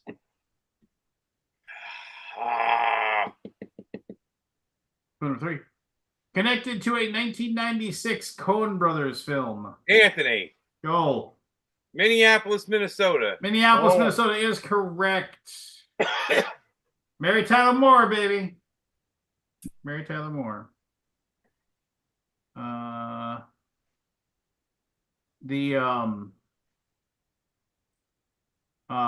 was I gonna say? The Coen Brothers. They're getting together to do another movie. They had kind of split up and doing their own thing. They're coming back together to do another movie in 2024. Can't wait. Can't wait. Love the Coen Brothers. Love them. Also from Minnesota. And they are going to Miller's Crossing, which is their movie about Irish gangsters in the 1920s or whatever. I think it's on Netflix now. Watch it. Fantastic movie. Fantastic. Anyway. Fantastic. Clue number 1. Connected to Melanie Griffith. Often connected to extortion.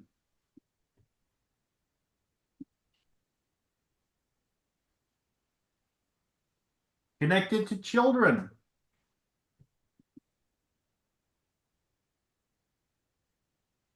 Connected to bullying.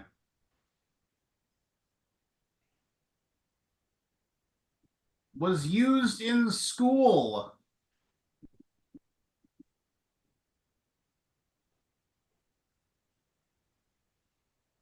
The first word was also commonly lunch. 5. Anthony. 4. Anthony, go. Milk Money.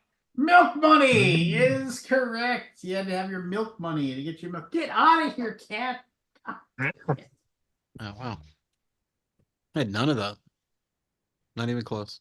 Not even close.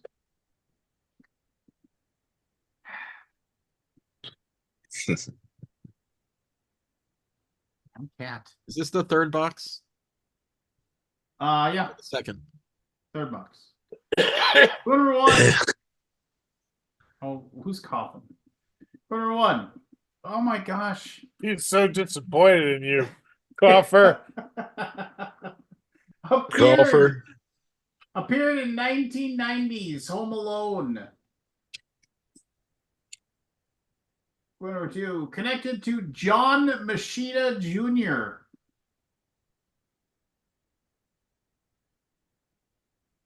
Clue number 3. Connected to Galoob. Anthony. Go. Micro Machines. Micro Machines is correct. John Machina Jr. was the guy who talked really Yeah. fast. I'm All right. trying to think of I knew who he was. Trying to think of the commercials he did, and I'm like, FedEx? No, that's not it. Yeah. He was the voice of a Transformer. Yeah, he was. Mirage, maybe? Yeah. Wow, that's a Deep cut. Deep cut. deep cut. Deep cut. Clue number 1 appeared in one episode of The Office.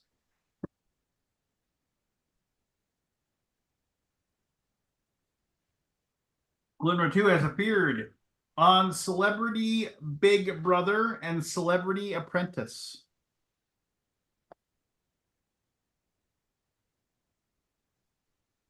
Clue number 3 found mainstream success in 1997.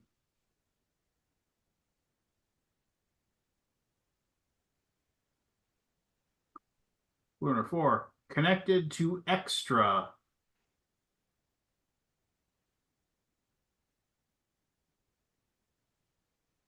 Clue number 5 his band's name was inspired by a boxer.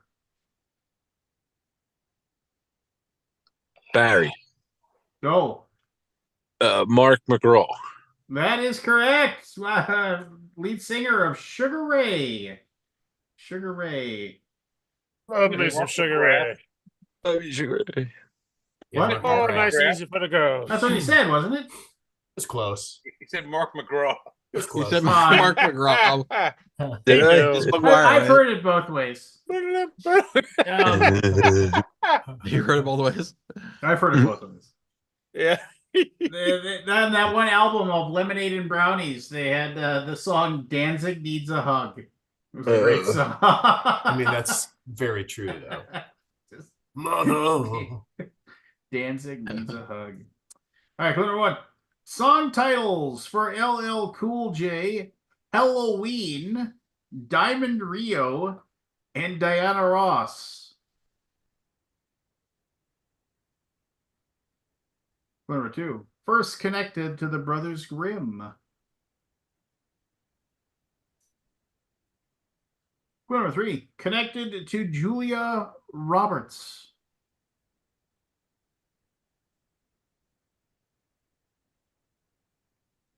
Clue number 4. Most famously connected to a 1937 film, despite not actually existing in that film. Forced. Go. Mickey Mouse. Eh. Son of a bitch. Clue number 5. The first word in 1937 was magic.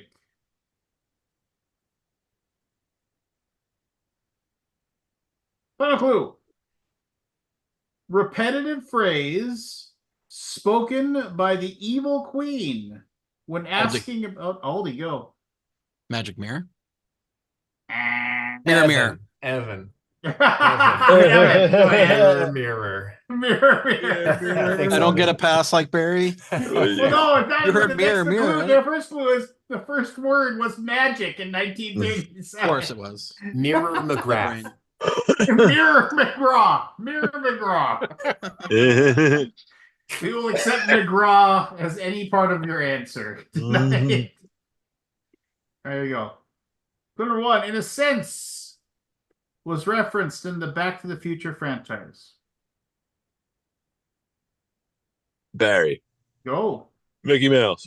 Clue number 2, used to go by a slightly different name. Clue number 3, debuted in the 1990s.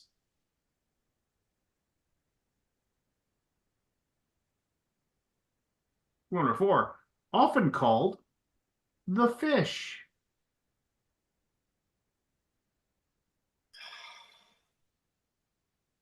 Clue number 5, features black, blue, red, and gray. Aldi. Go. I 5, don't know what it is. 4, 3, 2, 1. can't remember. Thought I had. Final clue. Professional baseball team. Anthony. Of course. Yeah. Go, Anthony. Miami Marlins. The Miami Marlins. It was Miami Marlins. I didn't think it was. I thought it was something else. Yeah. I knew it was Marlins, but I didn't know it was the It first was name. the was Florida Miami. Marlins originally. Yeah, that's Yeah. what was Yeah, in my that's brain. why I couldn't grab Yeah. it. Then they moved from Florida to That was Miami. like their first 8 professional Shut games. up, Morris. You're such an idiot. All right, here we go. Clue number 1. Connected to the colors yellow, white, black, and red. Barry. Whoa. Mickey Mouse. Clue Not really. Ah, Wow. Respectable. Trixie. number Yeah. 2. Debuted in 1942. Yeah, Oh. it's all- Aldi, go ahead. Minnie Mouse. Oh. No, it's the other man. Oh. Clue number 3. Has black ears. Evan. Go. Mortimer Mouse. No. Here I come. We were looking for Mortimer McGraw. Mortimer Yeah. Mortimer McGraw. McGraw. Number 4. Wore a cape. Anthony. Go. Mighty Mouse. There you go. Mighty Mouse is correct. Ah, it's Yeah, the right. frog. We All right, also Mighty Mouse. would have accepted Mighty McGraw. Mm. Clue number 1. Connected to the colors green and white.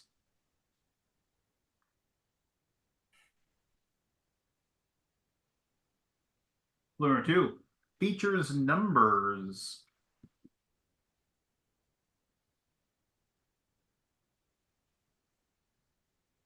Clue number 3. Connected to marathons.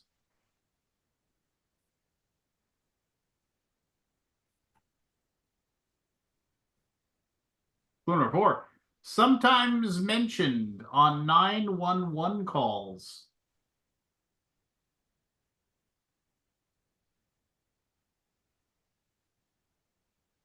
Clue number 5. Often indicate direction.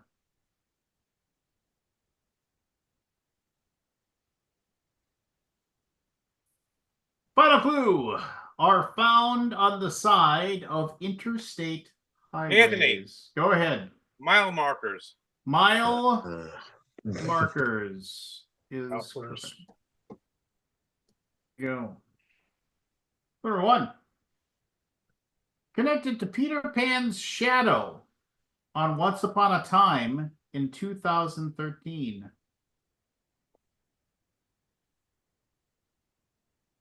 Number 2.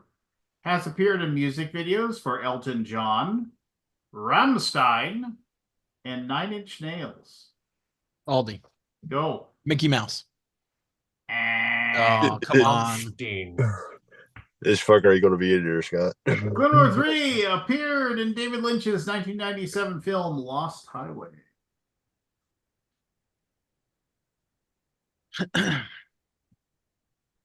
Clue number 4 appeared in 2002's Bowling for Columbine. Anthony. Go. Marilyn Manson. Is Yeah, I correct. thought it was. Yeah. Is correct. You right there, Anthony? What? You right Anthony's there? running away with it. I'm coughing a bit there. You okay? Yeah, I'm fine. Hey, would you blow me? With 5 That's it, I'm left. tired. With 5 left. Barry. No, I think it's all over. Barry, Anthony won. This is just for Okay. glory now. Yeah, we're playing for the real winner. Yeah. Clue number Yeah, 1. no. Yeah. We all do Anthony won. This is for everybody else. Who the real winner is. Clue number 1. Won an Academy Award in 2003. Clue number 2. Appeared in 2009's Funny People. Clue number 3. His name appeared in an album title in 2000.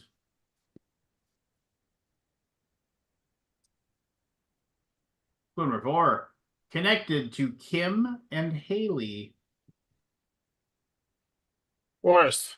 Go. Marshall Mathers. Marshall Mathers Yeah. is correct. On the board. He's on the board, people. On board. It's the post game show. Number 1. Connected to a bride.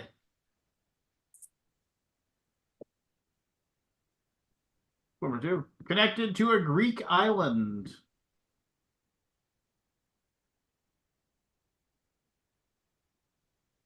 Number 3. Debuted in 2008.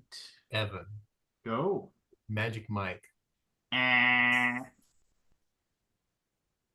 Number 4. Connected to Pierce Brosnan. Oh. Forrest. Go. Mamma Mia. Mamma Mia is correct. Love me some ABBA. Connected to Swedish pop group ABBA was the next clue.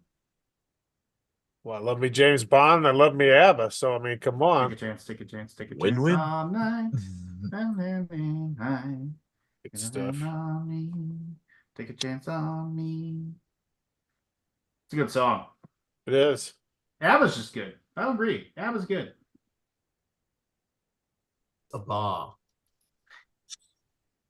Number 1.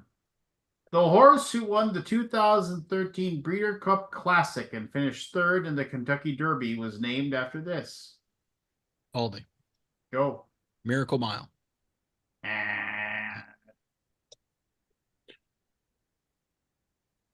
Number 2 was the title of a 1978 album. Anthony, Go. Macho Man. You know, man, I wanted to get to the end. There was born Randy. Mario Poffo, That was Mucho Macho. legendary former WWF champion. When I get you into that, I had the ring, macho part. I couldn't figure out what the rest was going to be. Hogan, when that cage door closes, you're gonna be mine for 60 minutes. There isn't gonna be any escaping. The cream of the crop, brother. Yeah, hurts your throat, dude. I met somebody who a buddy of mine who can do I can't do it, so I'm not gonna but he did a perfect Jesse the Body Ventura voice. I was just stunned. I could close my eyes and it sounded like I was right next to Jesse. Don't tell me that you can't run up that hill with a full pack on your back. Don't you dare tell. I was like, oh my God. He's like, You've almost got it there. Yeah, it's like, yeah, I've been trying. It's like one of those things where you try to do a voice, you can't do it around people because you realize it sounds stupid. But yeah, because he's got that weird rasp in his voice. Yeah. It's like where he's always like saying like, you're telling me that this government, he's got that, it always stuck in Hogan's craw that he never got me in the ring. Yeah, oh man, he was our governor, you know. Yeah, I remember. You're proud of that. Body. The The body. Just hilarious. I remember when he was the governor, he was at a Minnesota Timberwolves game, and there was some guy that was like being a heckler or whatever and yelling, and they tried to have him evicted, and he was at the game, and he got up and he said, "You can't throw him out for doing his first." Yeah, he's like, "I'm the governor of this. I'll shut this whole place down." And they let the guy stay. It was funny. All right, here we go. Clue number 1. Featured flowers.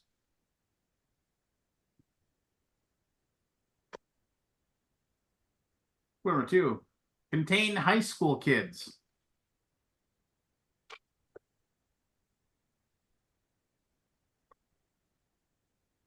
Clue number 3. Gained popularity in the 1970s. Clue number 4. Aided in debunking myths. Clue number 5. Included a talking animal. Evan. Go for it. Mystery Machine. Mystery Machine is correct. Is correct. That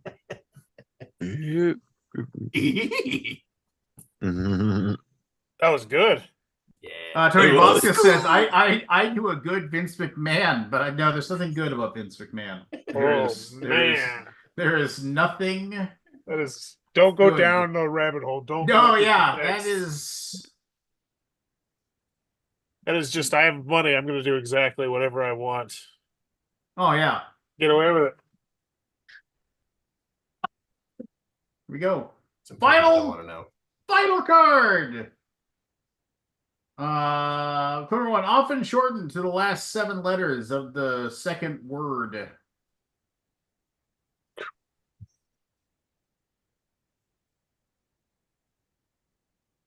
Number 2, prehistoric art suggests these may have been used thousands of years ago.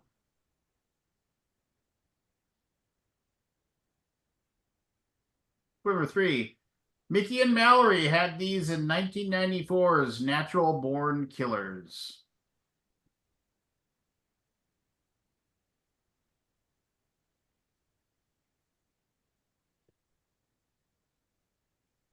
Number 4, appear in the Super Mario video game franchise.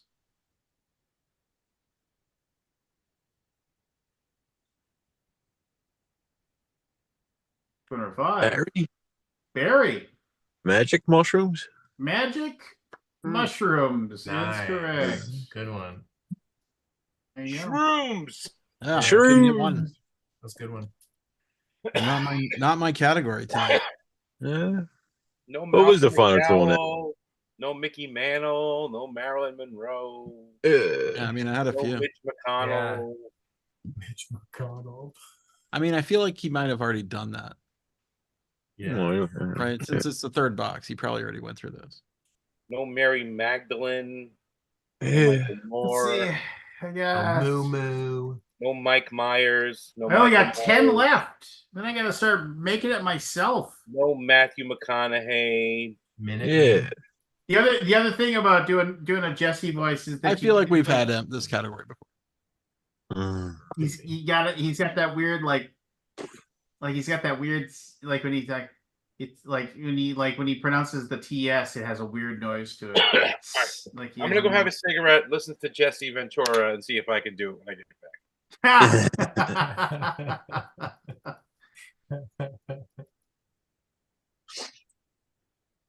Ugh. Do you guys know what if there's any drama in the board game LP? industry today? Oh, there's always Not to drama. my knowledge, but I'm Just sure. wondering. There's a Why post I something? was saw on Facebook, and I'm like, I have no idea what it is. Yeah. I don't Ooh. know. And I'm like, I don't want to go investigating it. Oh, intriguing. There's always something, but I don't know what it is this time. What you do, Evan? Wow. What are you starting? What'd you do? Gonna be starting start. something. to talk about. But love. We need Barry. I don't know. Barry, did you get kicked out? What's going on? over there? Yeah, Jen kicked me out. She said I snored too much. That's fair. Threw my gimpy ass down the steps. That's fair. Nah, I'm about to go in now. Crash because I gotta go to the happiest place on earth tomorrow. Disneyland. The Magic Kingdom. But I don't sleep much. I'm out in the parking lot a lot at night, so I don't disturb Jen. Yeah, Yeah. just does noise. Yeah, that makes sense. Yeah, Have to keep my voice down a little bit. I walk around the lake back here and all that. Yeah. It's always been chilly at night here. Like it's deceptive down here. Yeah. Where are you at again? I forget. Right now, I'm in Florida. Florida. Yeah. Really? I don't. That doesn't sound. Did you recently move to Florida? No, I'm here on vacation. Oh, okay. I was Fuck gonna say, I was Delaware. like, that doesn't sound right. That I live in Delaware sounds Delaware. right. Okay. I was like, I don't. Doesn't. Yeah. Doesn't sound quite right. Well, what I'm are you also up to? waiting. I probably missed all the good stories at the beginning.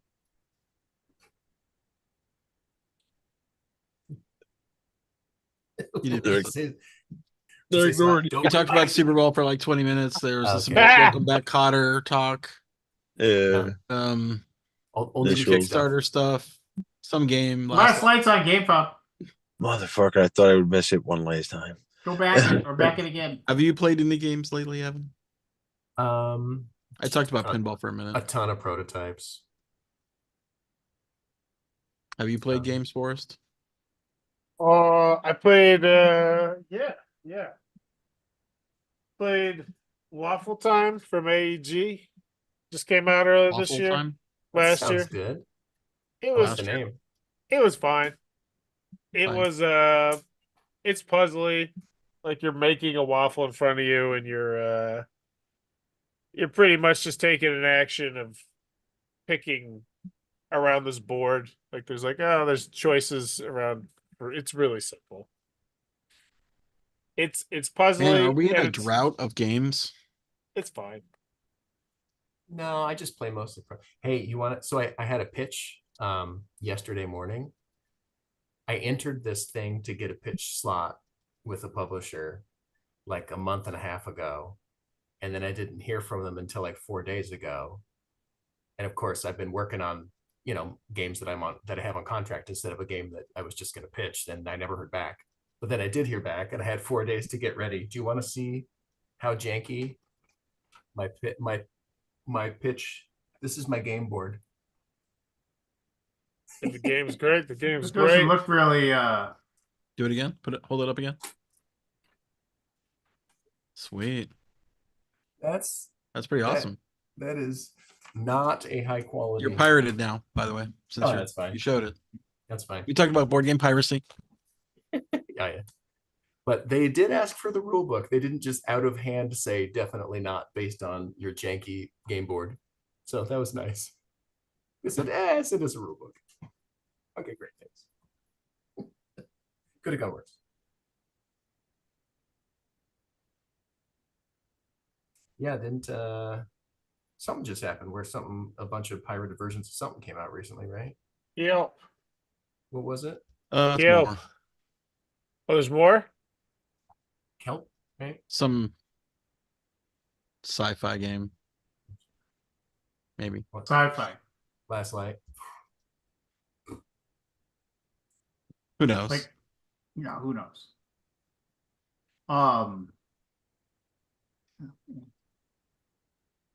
I'm excited. Here he comes. Here he comes. Jesse the Body. I'm ready.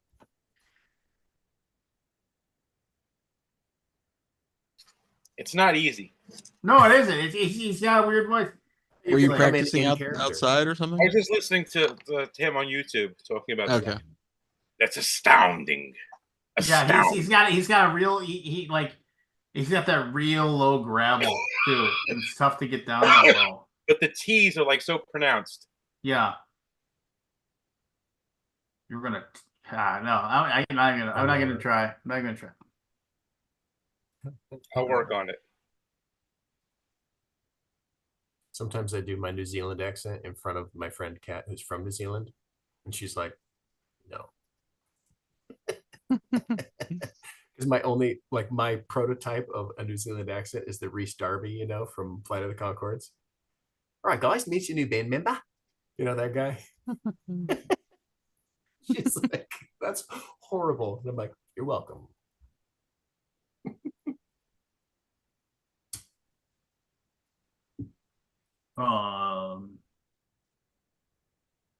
Yeah. Yeah. Yeah. I'm trying to think. Are you going to Gamma? I won't be at Gamma. I will. My boss will be there. I only get 4 conventions this year, and I got into one of them, and so I had to ditch Gamma because the wife says that's my limit 4, which is reasonable. But solo parenting is harder than not solo parenting. Yeah. No joke.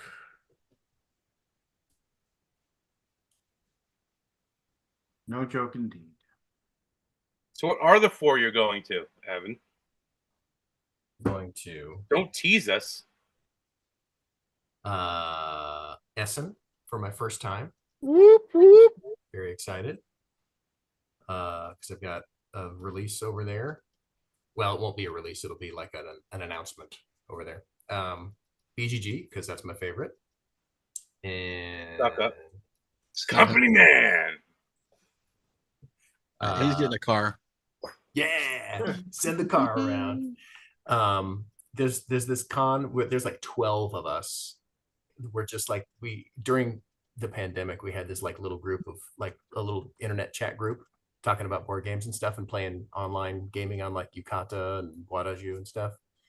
And so we have it was named after a guy who passed, but his name was Chuck. And so we call it Chuck Con. And so we're having our 3rd annual Chuck Con this year. And then I somehow convinced someone to get me into the gathering. And I'm super stoked. Whoa! I'm super stoked to go. Because that sounds like sitting around, hanging out, and playing board games is my favorite part of conventions. So it sounds awesome. Very excited. And that's 4. That's it. I had to cut Gen Con, had to cut Gamma. I was already going to cut Origins. What's that? That's surprising. Gen Con. I know. It's a big one. I know. It's got a big question mark just in case my wife, like come August, is like, I think I can handle you going to another convention. Then I'll. I mean, Gen Con's like it's a short con. Like you could go Thursday, Friday, Saturday, come back Sunday. Right. I mean, that's short, right? Yeah, but I know. it's on the if she's feeling like she has enough spoons left to handle it. Yeah. Then that's the maybe. Yeah. Because then it has. It's not like a week-long BGG con. What's that? It's not like a week-long BGG con. Well, I don't come for quite the whole week anyway. But yeah. Yeah. No, that's true. I do like four days. I think. You don't come on Tuesday? No, I think I come on Thursday. I peace out on a red eye after work on Wednesday night, or after I put the girls to bed on Wednesday night. Then I peace out on a red eye and show up Thursday morning unslept and ready to play.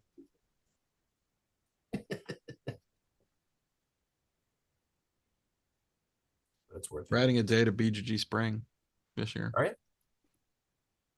That's also down in Dallas, right? It is in Dell. It's at a different Hyatt, DFW. Yeah. Hyatt at the DFW airport. The airport one. You don't even have to ever leave the airport. You could get off the plane, walk to the hotel, cross a skyway or whatever it is. I would end up in the wrong terminal somehow. And then go right back to your plane, and you're basically you could never see Dallas or nothing. You just see the inside of a hotel and your airplane. That's it. Yeah. It's perfect con. When I tell people about going to board game conventions, they're always asking me about the cities I go to, and I'm like, What I cities? have no idea. Yeah. I'm literally there's inside really a convention center the whole time. Well, Niagara Falls is interesting, but only for like one time. Right. I went to Niagara Falls when I was like 12 or something. And then you look at Horseshoe Falls. It'll be a lot different. You'll be stunned. Really? What has changed? Everything. Really? Okay. It's a completely depressed, downtrodden town. Really? Oh. Yep. Dang. Yep. It's awful. It's a bummer. It's awful sad. Yeah. Oh, what happened? I mean, you look across and Canada's thriving, but they got the better view. So well, Horseshoe Falls looks better anyway. Yeah. Horseshoe Falls, yeah. Looks awesome. I think Barry. Oh, there we go. And they had the casino And they have casinos. 2 blocks away. Oh, on the No free drinks at the side. casinos, though. I told you about that, right? They're like, you guys want drinks? I'm like, yeah, sure. Gin and tonic, please. No free drinks, but $20. They do have a smoking floor. Oof. Man, the smoking floors at casinos, it's brutal. I never realized how sensitive I was to it until I didn't have smoking allowed in most public spaces in Portland for a decade. And then I went to a casino and I was like, whoa.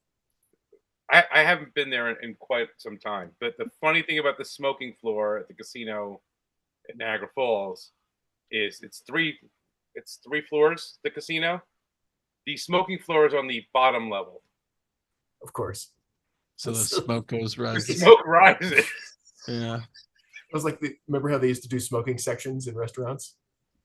They still have them some Where states. you're like, you know how smoke works, right? So the casino Michigan, I believe, still has smoking sections in restaurants. The casino in Niagara Falls on the U.S. side is basically stopped. They've banned smoking. Yeah, really. Makes it totally. I mean, it was fucking. I mean, it was awful. Yeah, Could barely walk in there. Yeah. You know, Yeah. I get it. It's a smoking thing, but oof, It's a lot. because it was a giant, kind of almost like an airplane hangar size type. I mean, it's a very high ceiling, but it didn't really help. I mean, if you have a high ceiling and a really good system, you can almost make it work. Some of the casinos in Vegas do that, but Yeah. that one in Niagara, Did not. I mean, you look up and you see like this cloud. It's so dense. But I think we stopped maybe a couple of years ago, not going over like to gamble. I think it was called this what was it called? Pandemic. Yes, the pandemic stopped us from Oh, yes. What was it again? gambling. Remember that? Sort of not that fun anymore. To go stand side by side to somebody throwing Yeah. dice and touching the same dice, you know, those Yeah. There took a was, little took a little fun out of it. Will shine off. Yeah. Took the shine off. there was a bar that no longer exists, and it was in Moorhead, the town I live in. It was just called the T. That's what it was, and I P? forget- the T T. is in the Oh, letter the T. And I think it was Testosterone. just called the like is it like the tap room, whatever we called it, the T. And it was in the basement of this restaurant. So like you'd walk in, there was the doors to the restaurant, and that closed at 9, but the bar was open all night long. You'd walk down, and it had and there was just loud music, like bad loud dance music playing constantly, and like 8-foot high ceilings. So like I could put my hand up and touch the ceiling. And on Thursdays, you paid it was like you I forget what it was, but you paid a cover charge of like $5, $6, $7 or whatever, and it was just free drinking. You just like, and it was all just like bottom shelf liquor. Yeah. You walk up, you either could get whatever crap beer, like Rough Rider beer or something like that, just garbage beer, or you could get like, gin and tonic. It would be like, a $6, like whatever $6 bottle, Yeah. like all the ice, little bit, just like Was it that's like what you. Tito's Monarch? Yeah, it was. Who knows? It was just garbage. It was bottom shelf liquor and everything like that. But everybody went there because it was cheap and you could just drink for free all night long. And I'm surprised nobody went blind. But I remember because it was in like the 90s when everybody smoked, you couldn't see anything in Yeah. there because of all the smoking that was going on. Like it was just like a constant haze. And I remember I get home from that place. The first thing I do is I go take a shower. Yeah. And then I would take I would take all my clothes and I'd throw them in the laundry. Like I would just be like, because it was horrible. It was like spending, like, if you were like an 8-pack a day habit, if you were in there. Yeah. I was like, I mean, I stopped going because I was like, it was like, let's just go. It's like $6 all you can drink. I was like, yeah, but I hate it. So you'd walk outside and you'd be like, oxygen. You'd be so excited for fresh air. The good old days. You couldn't do that The good anymore old days. nowadays. You like $6 all you can drink. Anybody who had too much, anybody who got like any kind of car accident or anything at all, you're done. All right, go. Gibby's going to sleep with the fishes. I'll All right, next week. see you later, Bye, Gibby. Gary. Hey, Bye, Larry. Yeah, man. All right. Well, it is getting late anyway. Does anybody got anything super pressing or cool they want to talk about besides the fact that the last light is live on GameFound.com? Deck. Yeah.